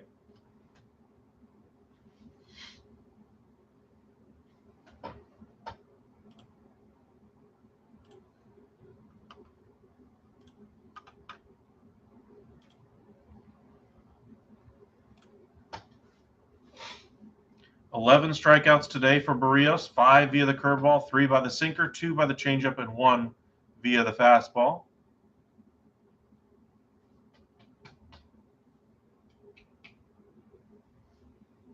Stott is up there. He's 2 for 2. He's been the spark plug today for the Phillies. Got things started scoring for the Phillies as took a first pitch and nailed it off of Barrios. The next time up, took a 2-2 fast or 2-2 off-speed pitch that caught a little too much of the plate and drove it out to tie it at 2.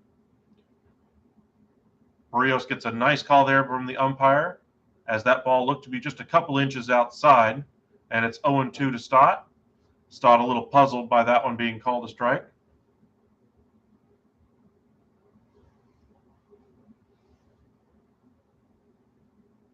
That one well up and out of the strike zone, and it's 1-2.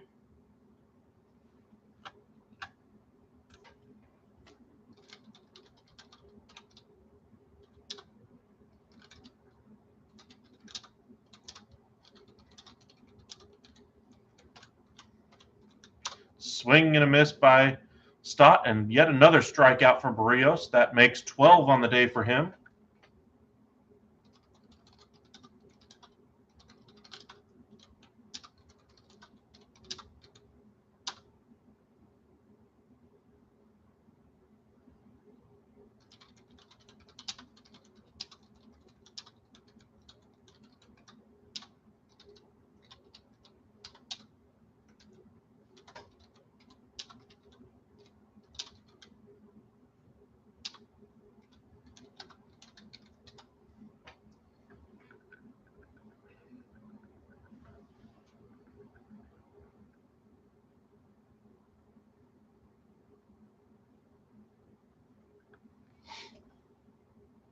Oh, 2 quickly here to Veerling.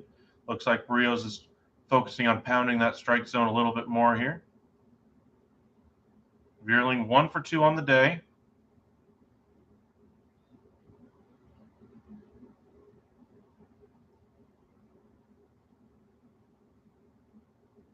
Barrios set, and the pitch.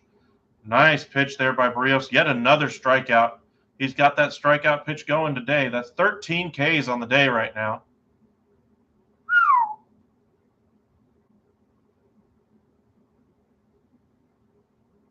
Three runs, 6 hits, no errors for the Phillies. 3 runs, 8 hits, 1 error for the Blue Jays as we go to the bottom of the 6th. Be interesting to see if Barrios comes back out for the 7th. He is at 94 pitches, I believe.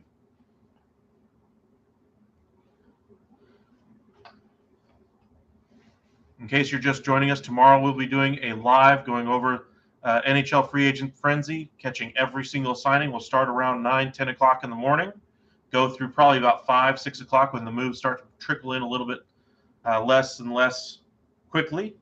Probably do a live tomorrow evening as well, catch another game, put out a few videos in between there if we can.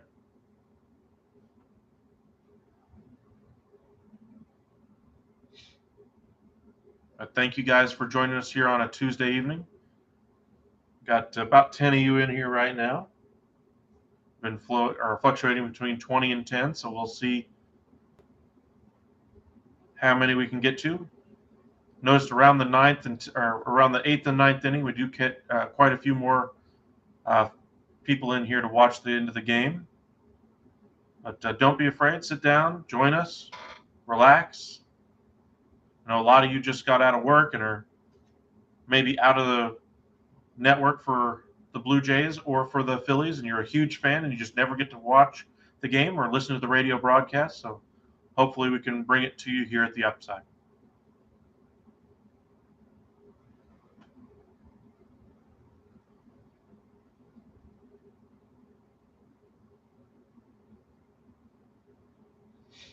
Looks like Barrios might indeed be done. Got a whole bunch of handshakes and high fives. 13 strikeouts today for Jose Barrios. Gave up his 19th home run of the year, though.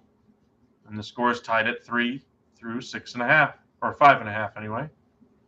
Vlad Guerrero Jr. up there, 0 for 2 on the day. The pitch just below the knee, and it's 1-0. If you're just joining us for the first time, make sure you hit that subscribe button. Don't miss out on a single headline. Guerrero hitting .264, 19 home runs on the year. The pitch by Familia, just on the outside corner away, 95-mile-an-hour fastball, and it's 1-1. Familia out there for his second inning of work. Bullpen game today for the Phillies. Barrios going for the Toronto Blue Jays.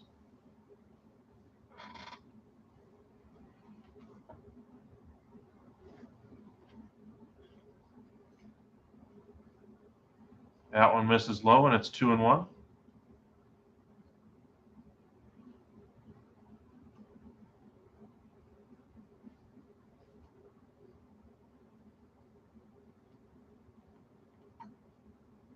Familia up to 12 pitches now as he worked a quick fifth inning.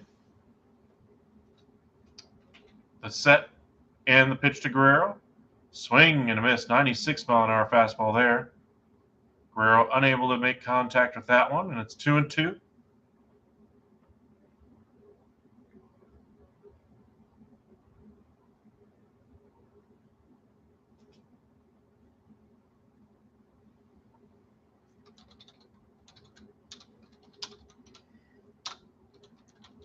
And that's the second strikeout for Familia.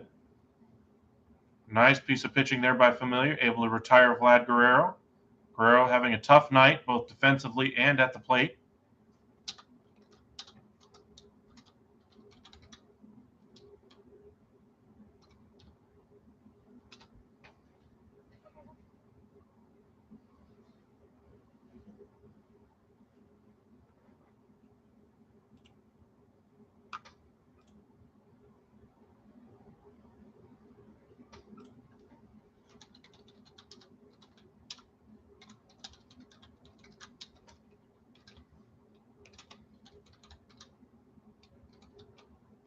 There we go.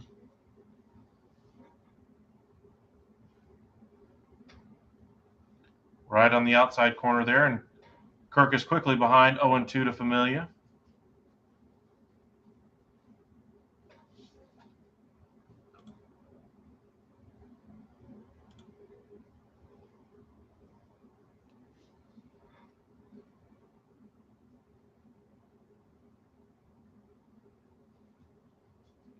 Nice pitch there. Kirk able to get the bouncing ball through the middle and gets his first base hit of the day. The first-time All-Star gets his first hit of the game.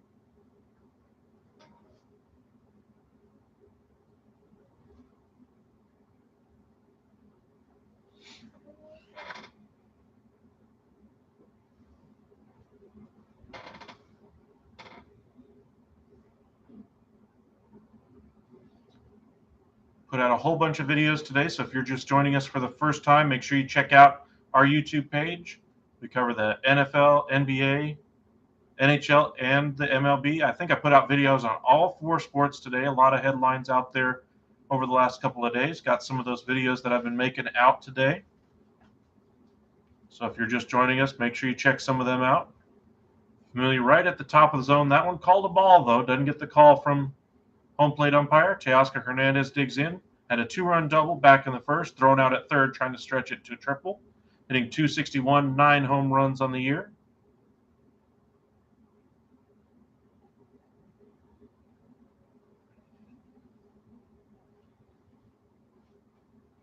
Want to know the count to Hernandez.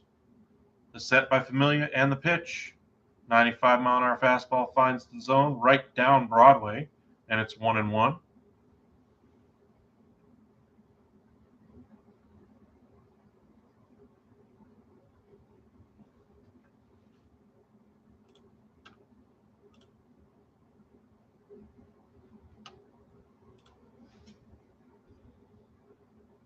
Up and in, Familia entices the swing by Hernandez, and it's 1-2.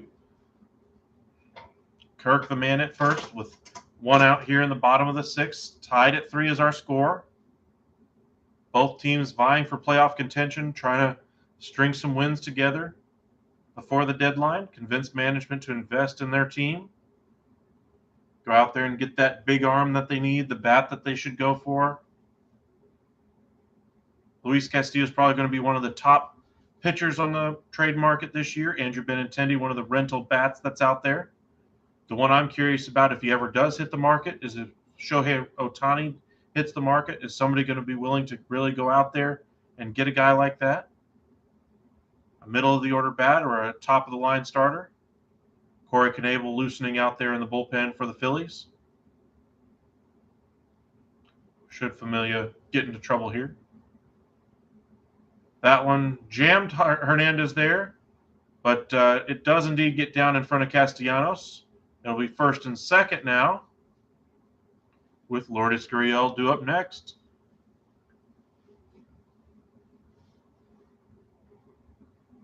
Nice piece of hitting there.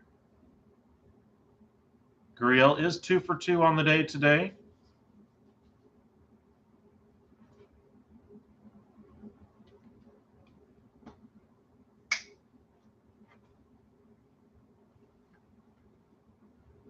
Kirk had to hold up just in case Castellanos was able to make a play on it. Looks like there will be a mound visit at the very least right now while we wait for the game to get back underway. Just want to take this time to thank you guys for joining us. We do cover all 4 of the major sports here in the U.S. And the NBA, MLB, NHL, and the NFL. So if you haven't hit that subscribe button, please do so. We saw the move by the Toronto Maple Leafs last night, acquiring Matt Murray from the Ottawa Senators. Senators today acquiring goalie Cam Talbot from the Minnesota Wild. Jack Campbell, the goalie last year for the Maple Leafs, is expected to sign a 5-year, $5 million plus $1 million contract anyway with the Edmonton Oilers.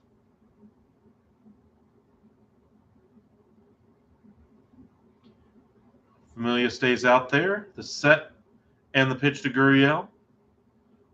In the dirt, ball 1.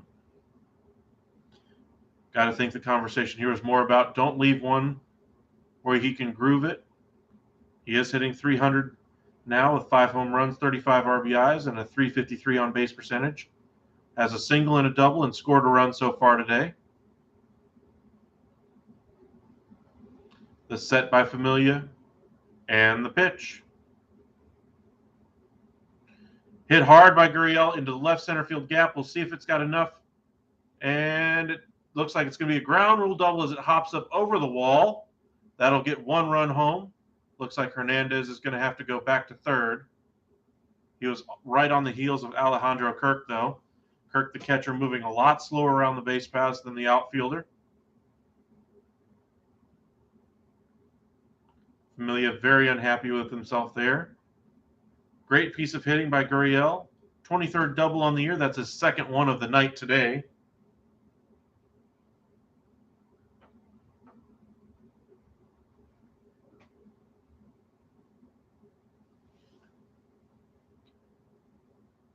And the Blue Jays are back in front, 4-3. That one just barely was bounced high enough to clear the fence. About a 10-year-old kid in the stands out there has like a fake paper mustache out there and says, "Look, Gurriel, we're twins." Looks like that'll be it for Familia as Thompson makes the move, and that will indeed be Corey Knebel. Up next will be Matt Chapman, who's grounded into a double play and hit a double out towards the right center field gap earlier today. While we wait for the game to get back underway, let's kind of check in on the other scores around baseball. White Sox on top of the Guardians, 4-0 in the bottom of the 6th. Bottom of the 8th, Pirates 3, Marlins 2, Yankees 2, Reds 0 in the bottom of the 3rd. And the Red Sox are on top of the Rays, 2-0. King Sean, who was with us earlier, not sure if you're still out there anyway. Let's check on your bet. Looks like Devers does have a hit today.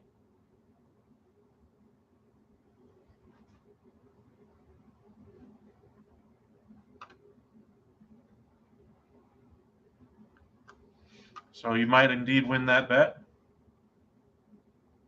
Mets are in front of the Braves, 1-0. The game is indeed in Atlanta. Milwaukee on top of the Twins, 2-1. Cardinals 4, Dodgers 1 in the bottom of the 3rd. Cubs 2, Orioles 1. In the top of the 4th, the Rangers are winning 2-1 over the A's. The Royals are in front of the Detroit Tigers, 3-2. And just getting underway is the San Diego Padres and Colorado Rockies. Later on this evening, anyway, we will see The Houston Astros play the LA Angels, and the Diamondbacks take on the Giants. From earlier today, the Guardians took the first game of the doubleheader against the White Sox 4-1, and the Seattle-Washington game has indeed been postponed. So that's kind of your out-of-town scoreboard while we wait for the game to get back underway. Just coming out of commercial break right now. Corey Knebel on 3.09 ERA. Held opponents under a 200 average in 35 innings, 32 strikeouts, and 22 walks with a 134 whip anyway. Those walks, the one key worry there for the Phillies. They've always had a really good offensive lineup over the last few years, but that bullpen really has been their detriment so far. Starting staff of Zach Wheeler, Aaron Nola, Kyle Gibson, certainly getting things done over the past couple of years. Just that bullpen has not been able to hold on to leads. That's one of the reasons why Joe Girardi is not there, wasn't able to handle that bullpen very well. Blue Jays tonight with runners in scoring position are 3 for 6. Kirk was the one who came around to score on that ground rule double by Gurriel. Gurriel stands out there at second base, and Hernandez is at third. 4-3 here in the bottom of the sixth. Familia would be on the hook for the loss if the Phillies are unable to come back here. The pitch by Knebel up and in, and it's 2-1 to Chapman.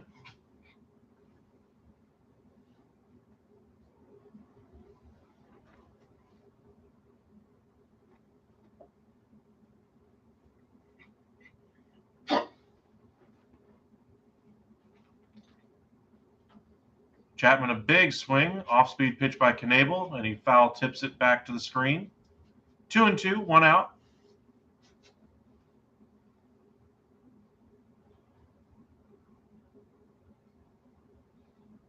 In the bottom of the sixth, we'll put out a couple more videos tonight anyway. So if you guys aren't familiar with us here at the Upside, we do put out a number of different short videos, keep you updated on all the news from your favorite team. And then we'll do lives occasionally for Major League Baseball games or NBA, NFL, NHL. Every now and again, we'll cover another event, like Major League Baseball draft is this Sunday, the All-Star game coming up next week, Home Run Derby as well. We might cover some of those. The 3-2 pitch, well outside and in the dirt, and it's now going to be bases full for Espinal. Espinal does have a base hit today. He's 1 for 2. This does, however, set up the double play at every base.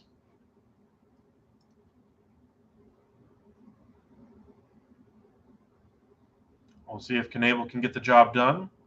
Formerly a top prospect of the Detroit Tigers. Traded in that Joaquim Soria deal a number of years ago to the Texas Rangers. Was in the Rangers system for about a year before he was flipped to the Milwaukee Brewers for Jonathan Lucroy. Fouled away there by Espinal. Knebel then became the closer there in Milwaukee. Suffered some injuries and was then on to the LA Dodgers the last couple of years anyway. Did not re-sign this offseason with the Dodgers and is now a member of the Philadelphia Phillies bullpen. 0-1 to Espinal in the dirt, and it's 1-1.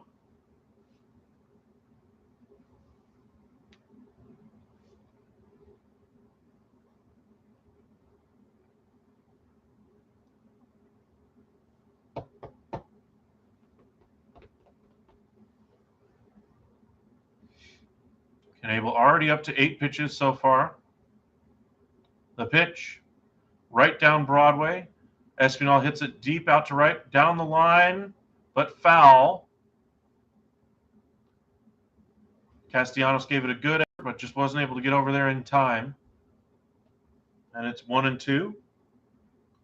Everybody goes back to their original base. Looked for a minute like it might drop in front of Castellanos on the fair side of the line. If it did, probably 2-run score there.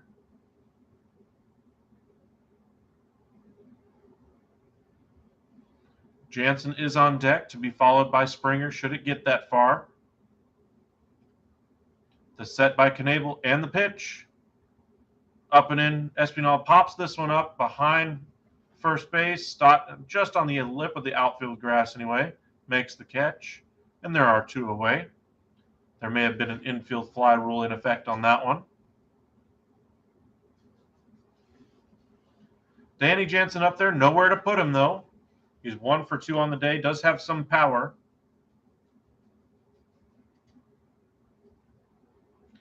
Jansen did hit that single in his last at bat, hitting .241, 7 home runs, 13 RBIs, and a .297 on-base percentage. That one bounces well in front of the home plate, anyway, almost even on the grass in front of home plate, and it's 1-0. Nice piece of blocking there by Stubbs, able to keep that one in front of him. Danny Jansen's career with the bases loaded, 400, 6 for 15, a home run, and 15 RBIs.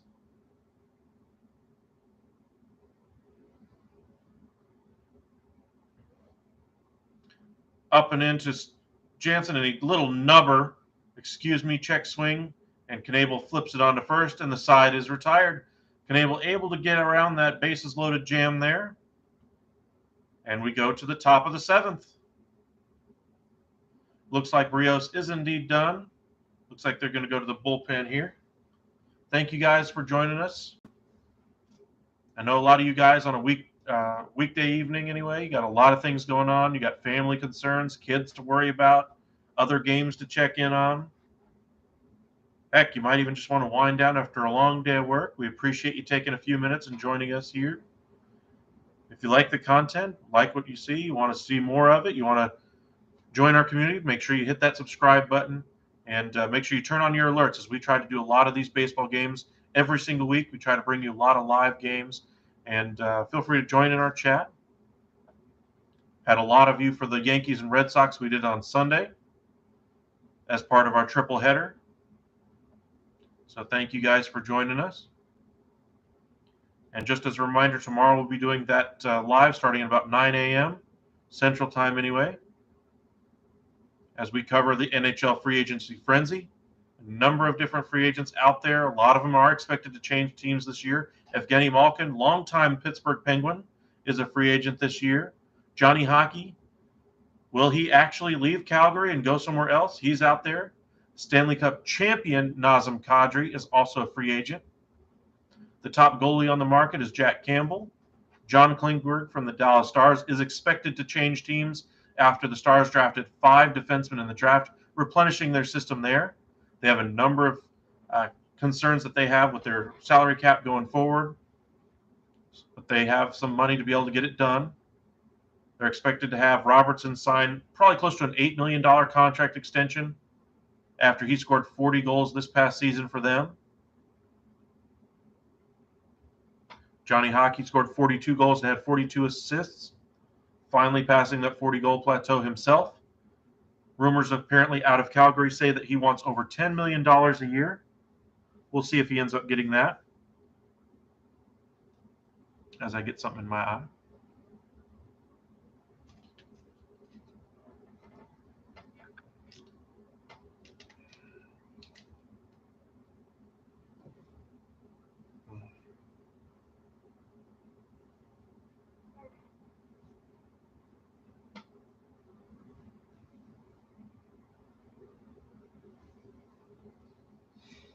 Tim Mesa is on 3.04 ERA with a 2.87 on opponent batting average and 23 innings of work, 20 strikeouts and 8 walks.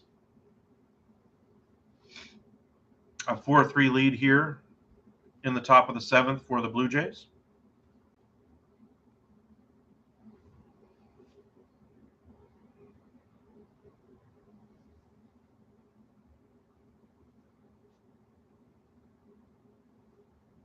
Odubel Herrera digging in. A 2.43 average today. Does have a base hit in the game. That one misses low and away, and it's 2-0.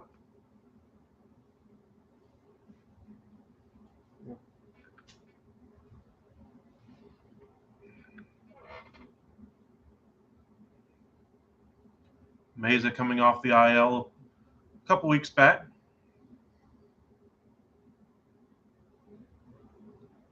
Yimi Garcia also loosening out in that bullpen should things get hairy for him. 2-1 now. The count to Herrera.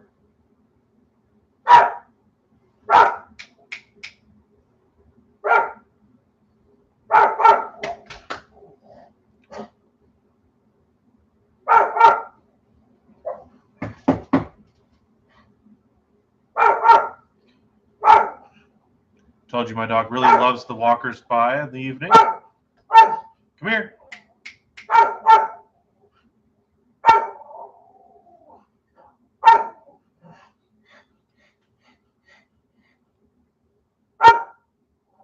That one jams Herrera, and it goes on to second base. The flip onto first.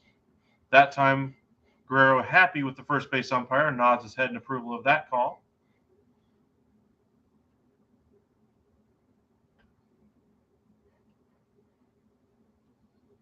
Espinal had to make a nice bang-bang play over there to get Herrera. That's the first out here in the 7th. Herrera thought he beat it out for just a split second.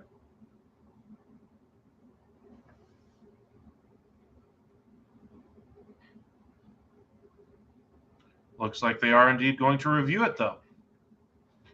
Plays at first base have been the thing today. A lot of questionable calls over there.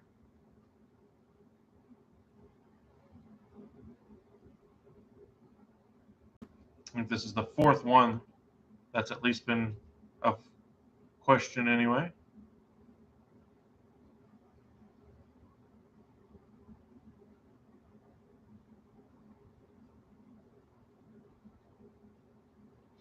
I mean, it was pretty darn close, though, but he was out.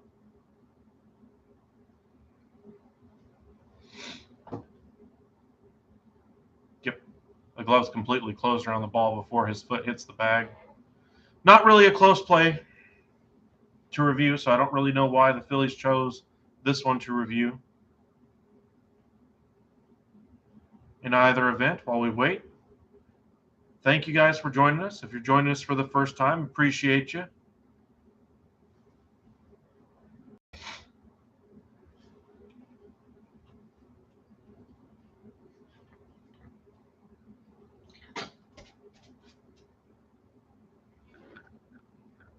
And he is indeed confirmed to be out.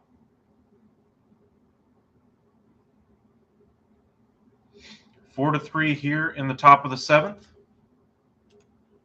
3 runs, 6 hits, no errors for the Phillies. 4 runs, 11 hits, 1 error for the Blue Jays. Jose Barrios was pitched fantastic anyway for the Blue Jays. 13 strikeouts. Did give up some power anyway today. Gave away a home run to Stott. Stott has scored 2 runs in the game today. George Springer made a great defensive play back in the the top of the 5th.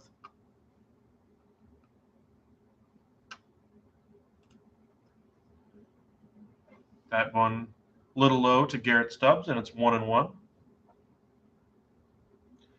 Stubbs getting the start today with Real Muto getting the day off. Real Muto, one of the few catchers that still actually plays almost every day. There's only a few catchers who do that nowadays. Jonah Heim of the Texas Rangers plays 4 out of every 5 days, and sometimes even on that 5th day, comes in about halfway through that game, either as a pinch hitter or as a defensive replacement.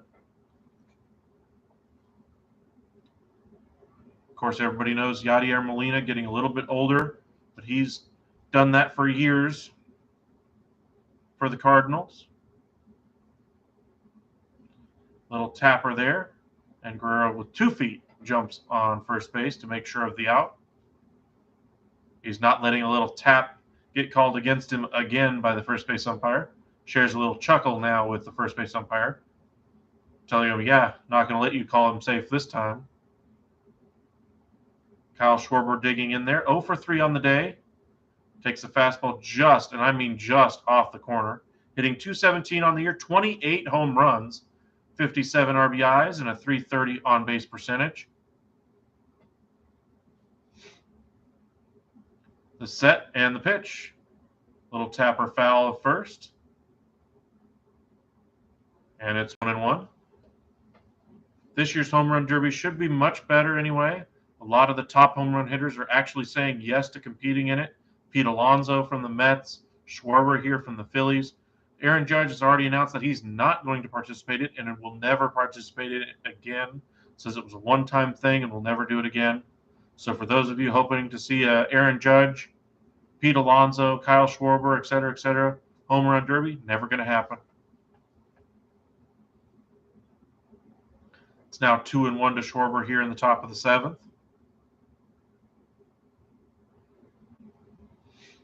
The pitch, grounded again into the shift. In short right field, Espinal flips on to first. And the out is recorded there. To the bottom of the 7th we go. Meza gets the job done. It'll be Springer, followed by Bichette and Guerrero Jr. Guerrero Jr. being held hitless so far in today's game.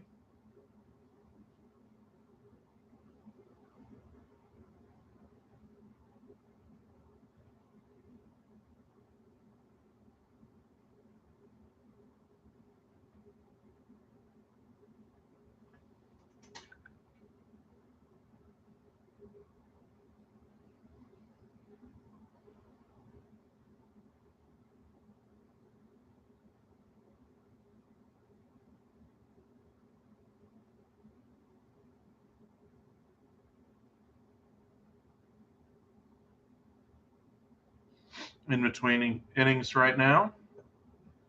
Thank you guys for joining us.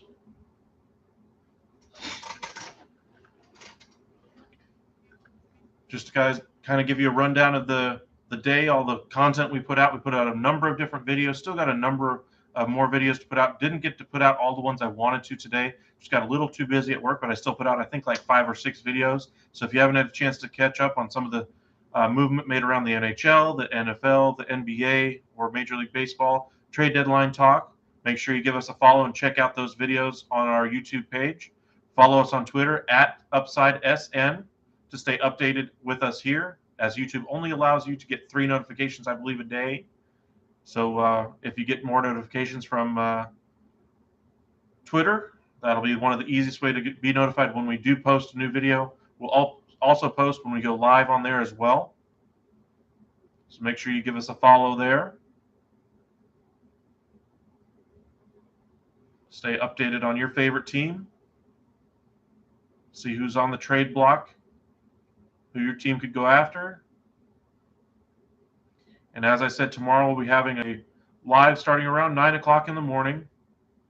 And we'll be discussing all of the free agent frenzy moves that are done, all the trades, all the signings. The goalie market, trade market should be hot tomorrow, as there's only one real starter out there, and he's expected to go to Edmonton on a 5-year, $5+ million deal after Toronto used up the majority of their cap space on Matt Murray. So for those of us joining us from Canada, watching their Blue Jays face the Phillies, appreciate you guys joining us here at the Upside. We got a couple of y'all out there. Got some Habs fans out there as well. How many more years does Carey Price go? Jose Alvarado taking over for the Phillies. 4.88 ERA, 2.42 opponent average in 24 innings, 35 strikeouts and 18 walks. Yet again, walks, something to worry about. Looks like most of the Phillies bullpen has had issues with command for most of the year. The set and the pitch is below the zone. Springer taking strike one. Taking ball one. Springer always likes to jump on that pitch early in the count. 1 for 3 on the day with a stolen base and a run scored, hitting .251, 17 home runs, 40 RBIs, and a .331 on base percentage. The set by Alvarado, the pitch, just off the plate off the inside corner. Springer a big swing and a miss.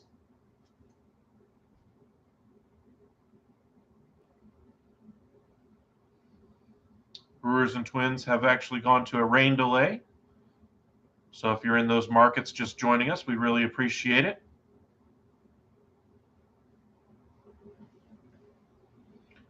$100 miles an hour off the outside corner, grounded over to Gregorius, flipped on to Hoskins, and Springer is retired. And there is one away. Bo Bichette due next. He's 1 for 2 on the day, to be followed by Guerrero Jr.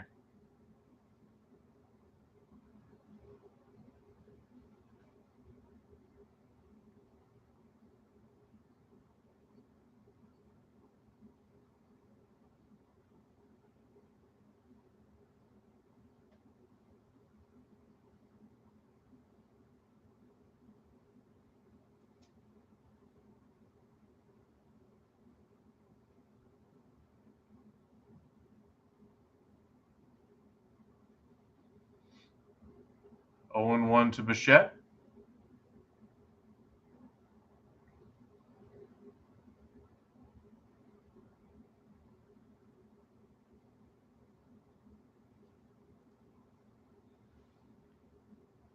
Alvarado gets the sign from Stubbs, the set and the pitch.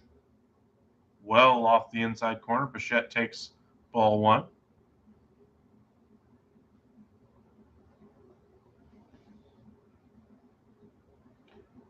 Dave Dombrowski, the Phillies GM, making the trip to Toronto.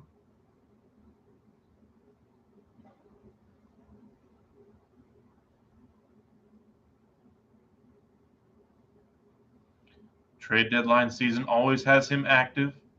He's always going to push the chips to the middle, try to contend for a title. He's not one to sit around and build for the future.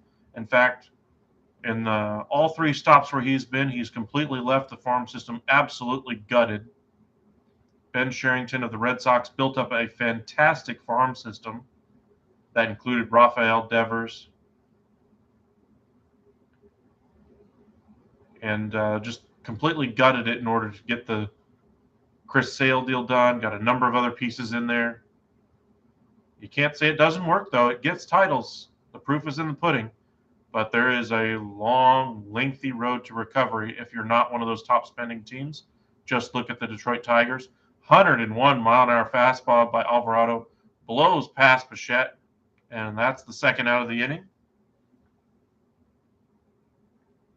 But if you're a fan of the Phillies, now's the time to really cheer for them, because Dombrowski is going to back your team, is going to get the best out of the pieces that he has to work with. I fully expect them to invest in a shortstop this offseason. There's a number of good ones out there. Trey Turner, possibly Carlos Correa, Dansby Swanson. I know I'm missing at least a couple. That one just off the end of the bat anyway. Driven a long way but foul. Guerrero Jr. has struck out all 3 times he's been up. 264 average, 19 home runs, 54 RBIs, and a 343 on base percentage.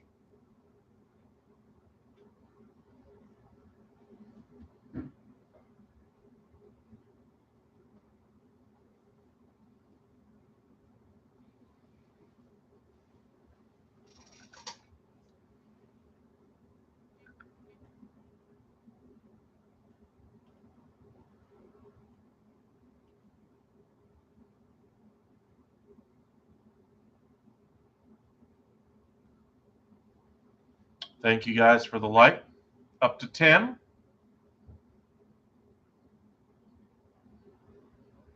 That one just off the inside corner, and it's 2-1. Guerrero trying to avoid the golden sombrero. In case you're wondering what that is, that means you were struck out 4 times in a game. I think he's already gotten that honor once this year, hoping to avoid it for a second time. If you're a major league player, sometimes you have days like that. He's happy with the lead right now, though. Toronto in front, 4-3. 100 miles an hour on the inside corner. That pitch is fouled down the first base line, and Hoskins is unable to make the catch. Unsure if that hit the netting before it came down, but in either event, the count goes to 2-2. 2 outs here in the bottom of the 7th inning. Looks like Hoskins just tried to get over to the fence first and then lost track of the ball and overran it. Yep.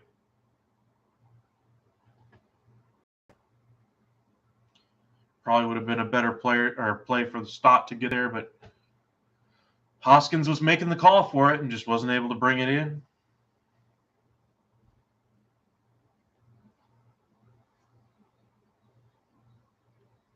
Always got to be careful, though, with Vlad Guerrero Jr. One swing can double their lead right here.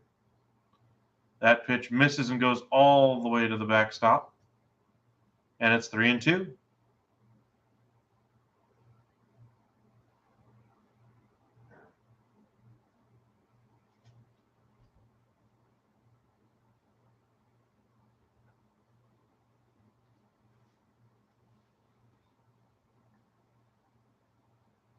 Alvarado up to 13 pitches now. The set and the pitch to Guerrero. Pounded into the turf and between the hole between the shortstop and third base. And Guerrero gets his first hit of the day. 1 on, 2 away here in the 7th. It'll be Alejandro Kirk due up next. He's 1 for 3 on the day. Scored a run his last time up on that ground rule double by Lourdes Gurriel.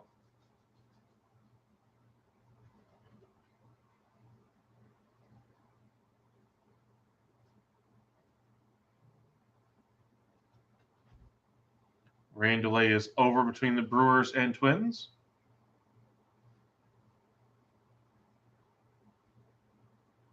The set and the pitch. Right on the inside corner. Beautiful pitch, 100 miles an hour. Kirk, all he can do is shake his head at that one. 1 for 3 today. Singleton scored in his last at bat. 309 average, 10 home runs, 33 RBIs, and a 394 on base percentage.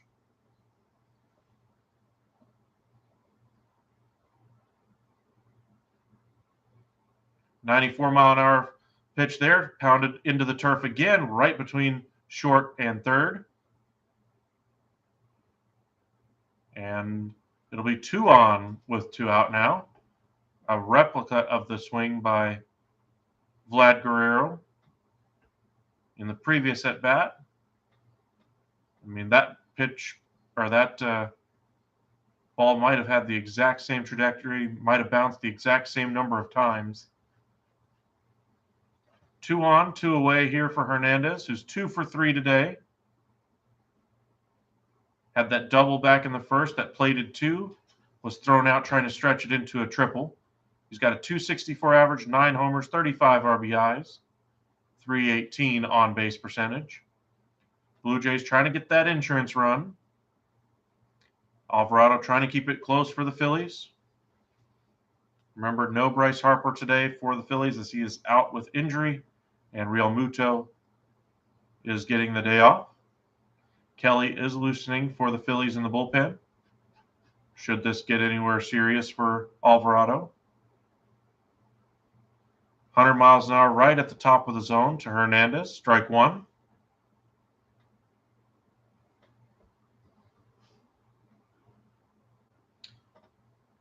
Hernandez with runners in scoring position, hitting .288, 3 home runs, and 26 RBIs for the right fielder. That one 100 miles an hour right on the inside corner, right at the belt, and it's 0-2. 1 strike away is Alvarado from getting out of a little bit of a jam here after back-to-back singles by Guerrero and Kirk.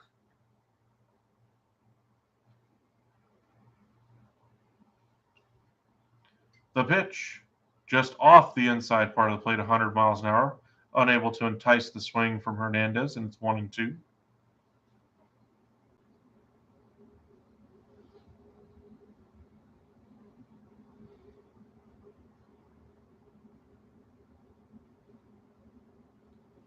Gotta wonder if he reaches here, if they go to the bullpen. 101, well inside, missed by about 1.5 feet. Somehow able to bend out of the way as Hernandez, and it's 2-2.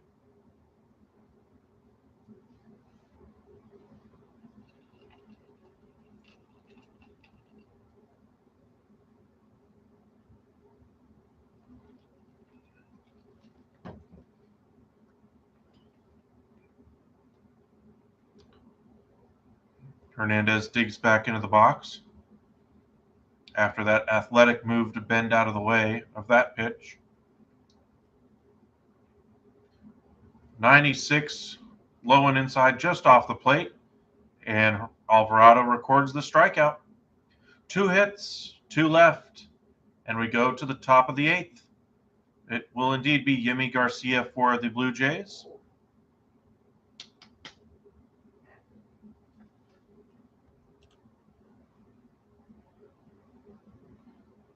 For the Phillies, they will have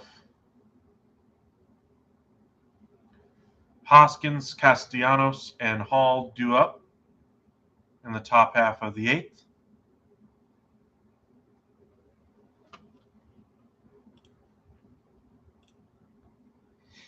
Thank you guys again for joining us. If you're just joining us for the first time, make sure you hit that subscribe button. As we cover all 4 of the major sports, we'll keep you updated on all the news from your favorite team. Tomorrow we will have live starting about 9 a.m. going through probably about 5, 6 o'clock in the evening, covering the entire NHL free agent frenzy. A lot of players expected to change teams. Andrew Kopp, one of the trade deadline acquisitions for the New York Rangers this past season, is expected to change teams as well. We already mentioned Johnny Hockey, Jack Campbell, John Klingberg, David Perron, who's always seemed to found his way back to the St. Louis Blues. Looks like he is finally going to leave there for good, as he was not able to negotiate a contract with the Blues. There isn't a lot of goaltenders on the market, so expect a lot of trades in the goalie market. A lot of backup goaltenders will probably be moved around, as Matt Murray was traded yesterday anyway to the Toronto Maple Leafs anyway. He is expected to be their starting goalie, with Kallgren probably going to back him up and possibly take over that role within the next year or 2, as Matt Murray is has 2 years left remaining on his deal. The Maple Leafs, of course, have a lot of contracts already built up on their roster, and so they didn't really have a lot of money to invest in that goalie position, and they didn't want to give out term to Jack Campbell when they have Kallgren there. Seems like they really have a lot of faith in him. Matt Murray did have a decent resurgent year last year with a .906 save percentage last year. So the Maple Leafs hoping he can continue that redemption tour at least for one more season with the Maple Leafs. Maple Leafs, though, have not been able to get out of the first round in a number of years, and I question if this is the right path to go down. Bradley Zimmer has entered the game in center. George Springer has moved over to right.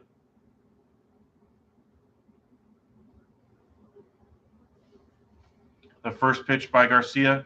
Nice slider there right on the outside corner. Beautiful, beautiful pitch to Rhys Hoskins, who's 0 for 3, had a strikeout in his last at-bat. 252 on the year, 18 home runs, 43 RBIs. The pitch by Garcia off the outside corner, and it's 1-1. Missed that one by about 4 or 5 inches outside. Not really a competitive pitch.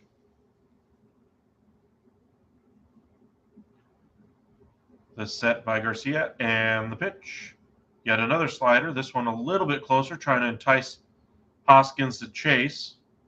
Seems like the scouting report is to stay away from the inside half of the plate.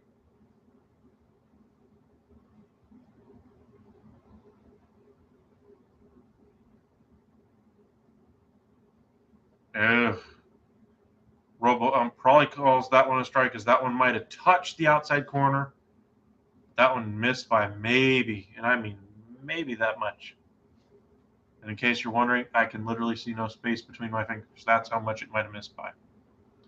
Beautiful four-seam fastball right off the outside corner. Another fastball off the outside corner. Hoskins drives it to deep center.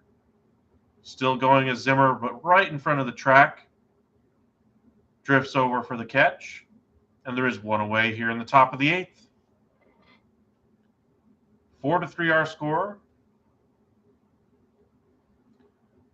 Phillies down to 5 outs now to try to get a run across. Nick Castellanos with the RBI single last time up. Able to tie the game at 3. Toronto has since taken the lead back. Castellanos, 251 average, 8 home runs, 46 RBIs, and a 298 on base percentage. That pitch just off the outside corner, another slider, and it's 1-0.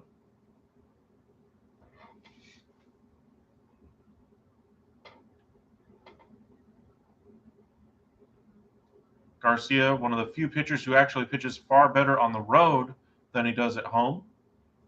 Batters at home are hitting 260 off of him. Batters on the road are hitting 157 off of him. Sometimes relievers are fluky that way. You never really know what you're going to get from year to year.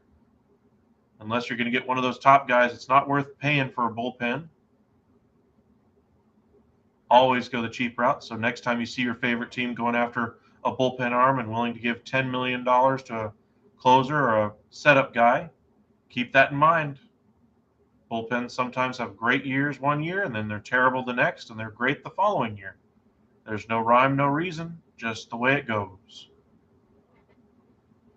2-1 now to Castellanos. The pitch on the inside part of the plate, driven the opposite way by Castellanos, but Springer is there as he drifts in a few steps, and there are 2 away. Let us know where you're watching from. Let us know your favorite team. As I mentioned, we cover all 4 major sports, every single team in those sports. So let us know which team you like, and we'll try to post a little bit more content for you.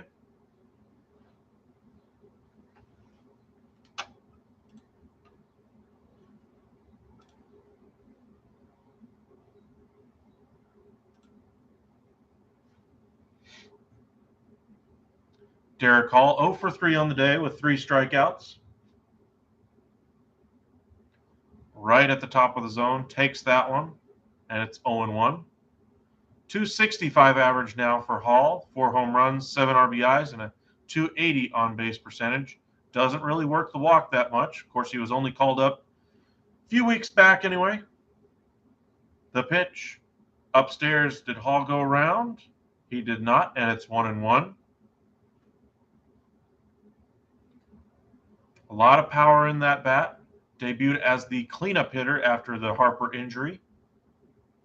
One of very few major leaguers to ever debut at that cleanup spot and hit a homer at the pace he was right at the beginning of his career in the majors.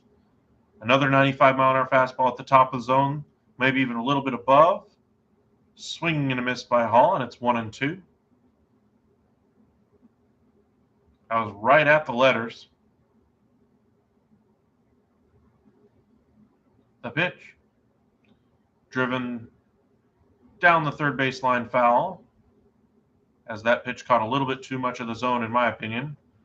97-mile-an-hour heat down the middle, and it's 1-2.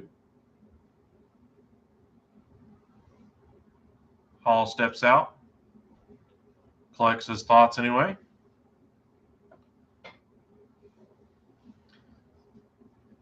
Garcia back on top of the rubber. Looks in for the sign.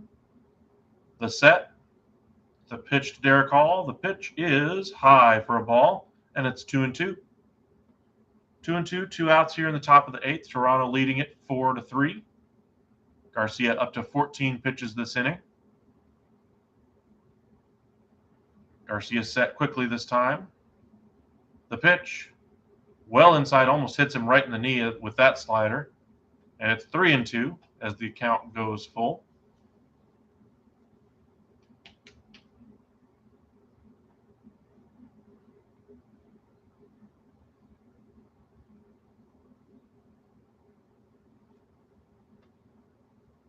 The pitch, hit hard by Hall, goes deep, deep, deep out to the track is Zimmer and makes the catch. And that's the 3rd out of the inning.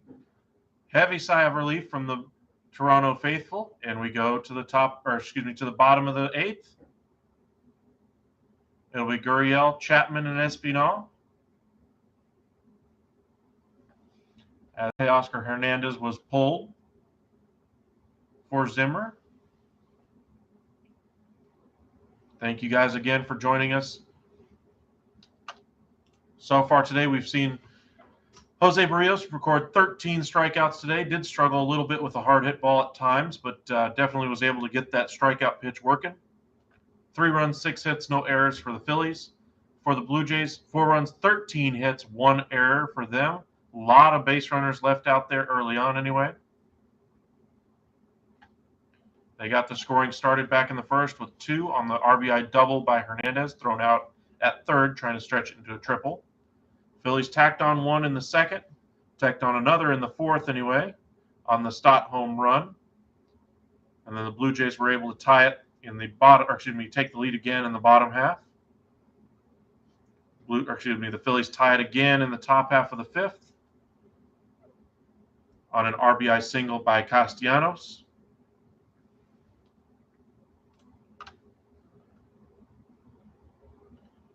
And then a ground rule double by Gurriel in the sixth made it a 4-3 game. And that's where we are right now. Appreciate you guys joining us. Michael Kelly is on for the Phillies here, 3.0 ERA. Gurriel is 3 for 3 today, 303 average with a 792 OPS and 5 home runs.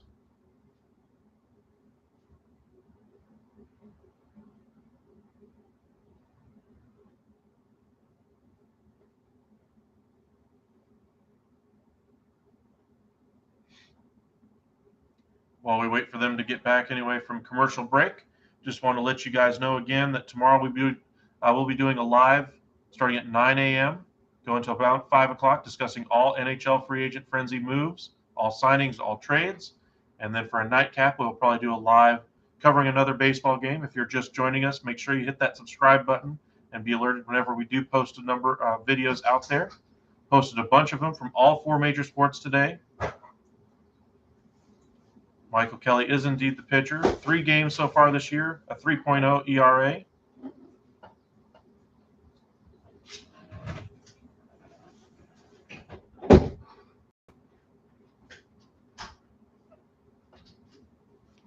Strike 1 there to Gurriel. As the righty takes the rubber, this time is requested by Gurriel. Appreciate the like. Thank you very much. I haven't been able to keep Gurriel off the base path so far today. Nice pitch there. Gets Gurriel to chase, and it's quickly 0-2.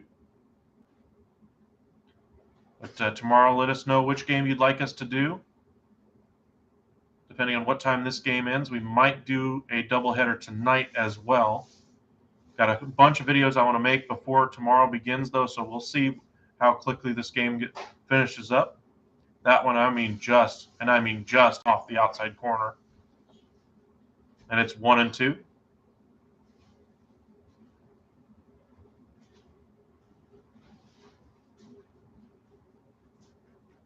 The pitch by Kelly, driven back up through the box, flagged down by Stott, and he's going to have to put it in his back pocket again. Seen that a few times in today's game. Bunch of infield hits earlier on. And Gurriel is 4 for 4 today. Nice piece of hitting there.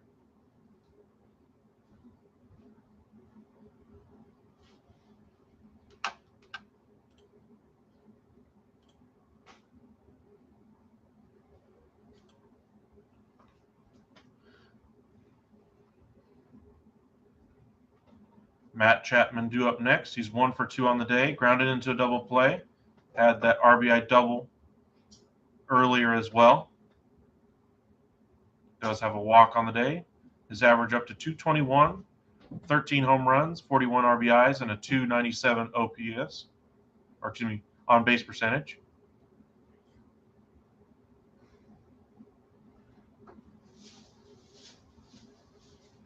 That one in the dirt, and it's 1-1.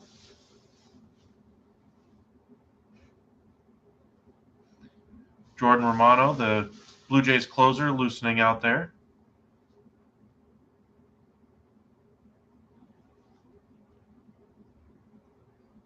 The set by Kelly. Nice off-speed pitch. Gets Chapman a little bit out in front. Unable to make contact, and it's 1-2. Chapman hitting 7th for the Blue Jays. Was counted as a middle-of-the-order bat with the A's before the trade to Toronto. Obviously, that offensive dip that we saw with the A's is real. as his offense has not really picked up here with the Blue Jays. That pitch missed the location, but still looked like a strike, but not called as such, and it's 2-2.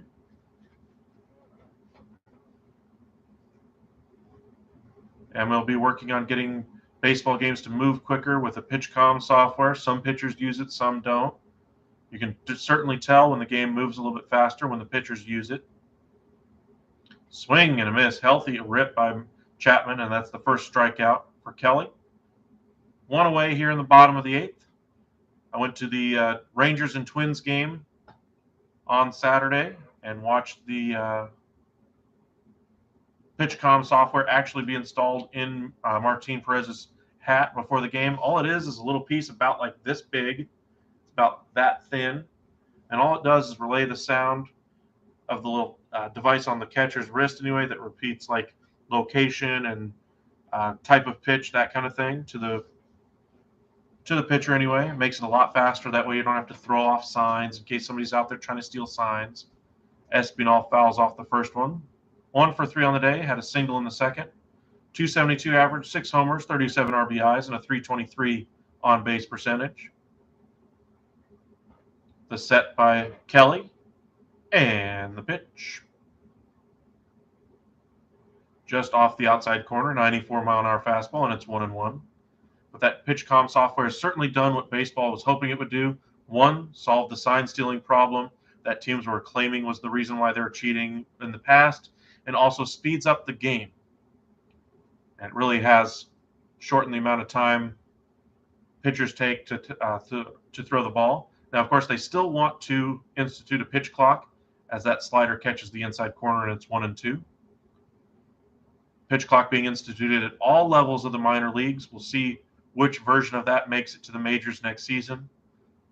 Rob Manfred also taking to the podium recently and saying that robo-umps will be a thing by 2024 at the latest.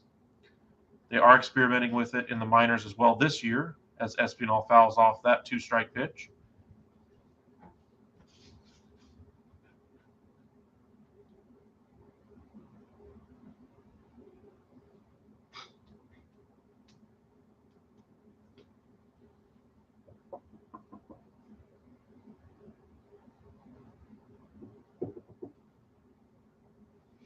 The set and the pitch.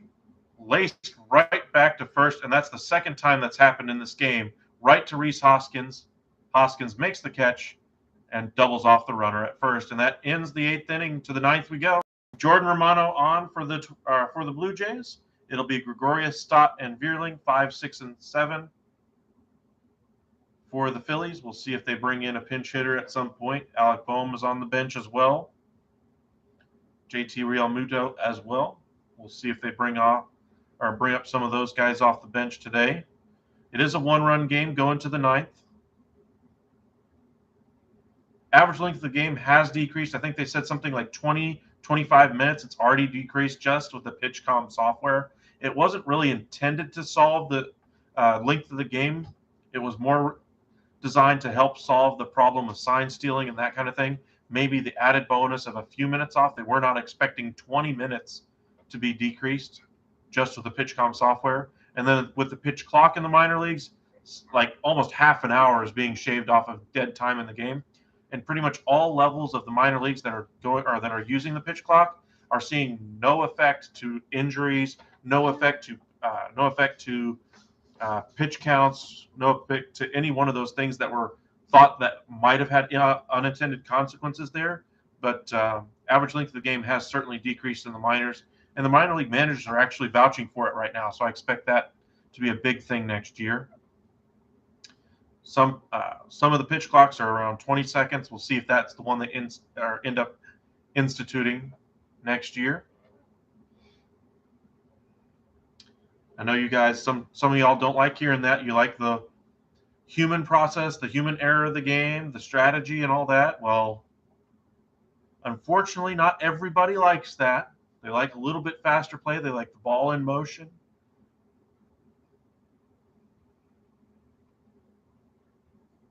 I mean, strategy is one thing, but you can still have strategy in a game where you don't sit around adjusting your batting gloves for half an hour.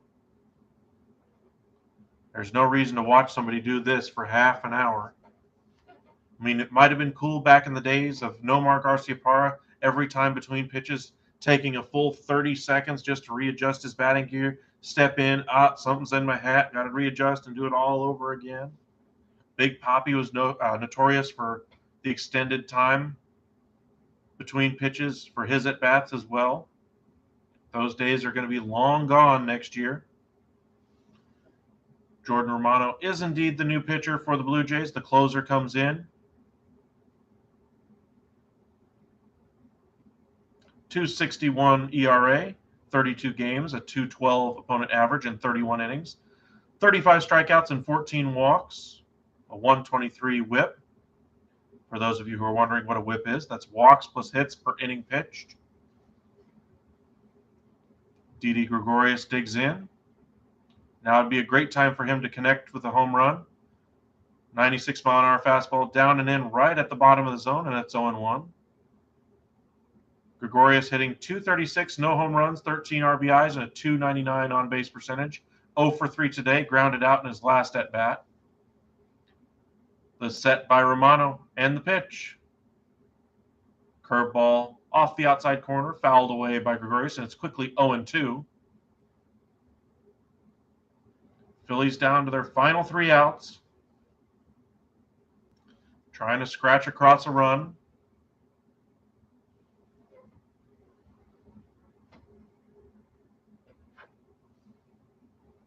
The set and the pitch. Just off the outside corner again, but this time dropped into left field, and Gregorius is on. Now the go-ahead run will be due up next. We'll see if they do pinch hit here. Stott, of course, had the single off of Barrios the first time through, the home run off of him the second time through.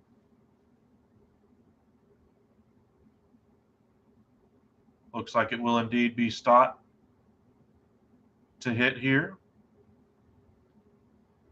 The pitch by Romano. First pitch swinging into center field right at Bradley Zimmer, and that's the first out of the inning. 2 outs left. Matt Vierling due up next. He's 1 for 3 on the day. For those of you just joining us, watching the Phillies and Blue Jays game, Phillies 3 runs, 7 hits, no errors. Blue Jays 4 runs, 14 hits, and 1 error. Just have left a plethora of base runners all over the diamond. Barrios struck out 13 in 6 innings today. It will indeed be Vierling, no pinch hitter. That off-speed pitch drops in there right at the knees. He's 1 for 3 today, got a single in the second. 244 average, 3 home runs, 12 RBIs, and a .321 on-base percentage. Romano set, and the pitch. Another off-speed pitch, and it's quickly 0-2 with that tapper down the third base line foul by Vierling.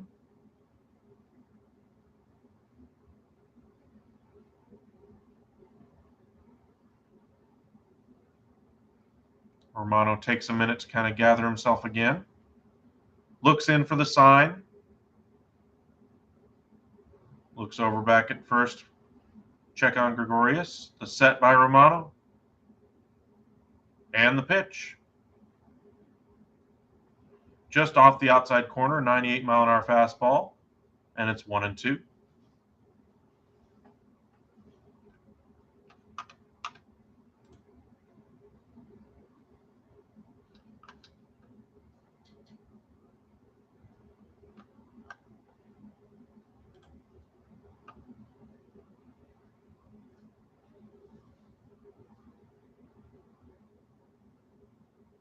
Romano set. Off-speed pitch fouled away by Vierling. Remains 1-2. Romano up to 8 pitches now.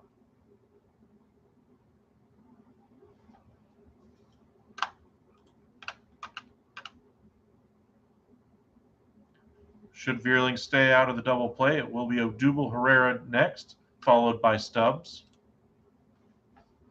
The 8-9 hitters in the lineup. The set by Romano. And the pitch. Just off the outside corner, foul back though. Can't afford to be caught looking here. Romano this year has completed 18 of a possible 21 save opportunities. Looking to convert this one here and get his 19th save of the year.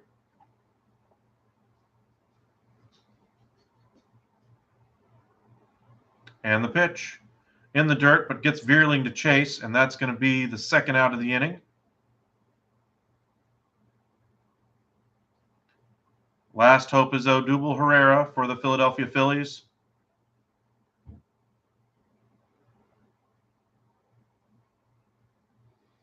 Romano 1 out away here from slamming the door shut. As I mentioned, both of these teams are holding on to the last wild card spot in both the AL and the NL. Jansen able to block that one and keep it in front of him on the swing and a miss by Veerling. Herrera will be the batter. No pinch hitter here again. 1 for 3 on the day. 2 away here in the top, or excuse me, 2 away here in the top of the ninth. Romano set and the pitch. Off-speed pitch again, right at the bottom of the zone, and it's 0-1. Herrera on the day had an RBI single back in the second. Retired in his last 2 plate appearances, a .241 average. Does have a few home runs on the year. Philly fans would love to see another one tacked on here, as it would give them the lead. At the top of the zone, 98-mile-an-hour fastball. Unable to catch up to it is Herrera, and the Phillies are down to their final strike as the Blue Jay faithful get to their feet.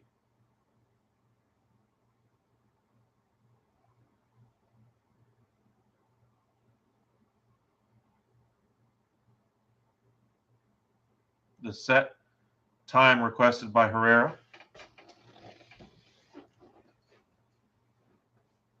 Always seems when that final strike is about to be thrown, the hitter always requests time. They're back in there. Romano set and the pitch off speed below the zone. Looks like it's going to be a foul ball. Just foul of first base. And we'll do it again. Romano up to 13 pitches so far this inning. Looks like it was fouled by about a foot.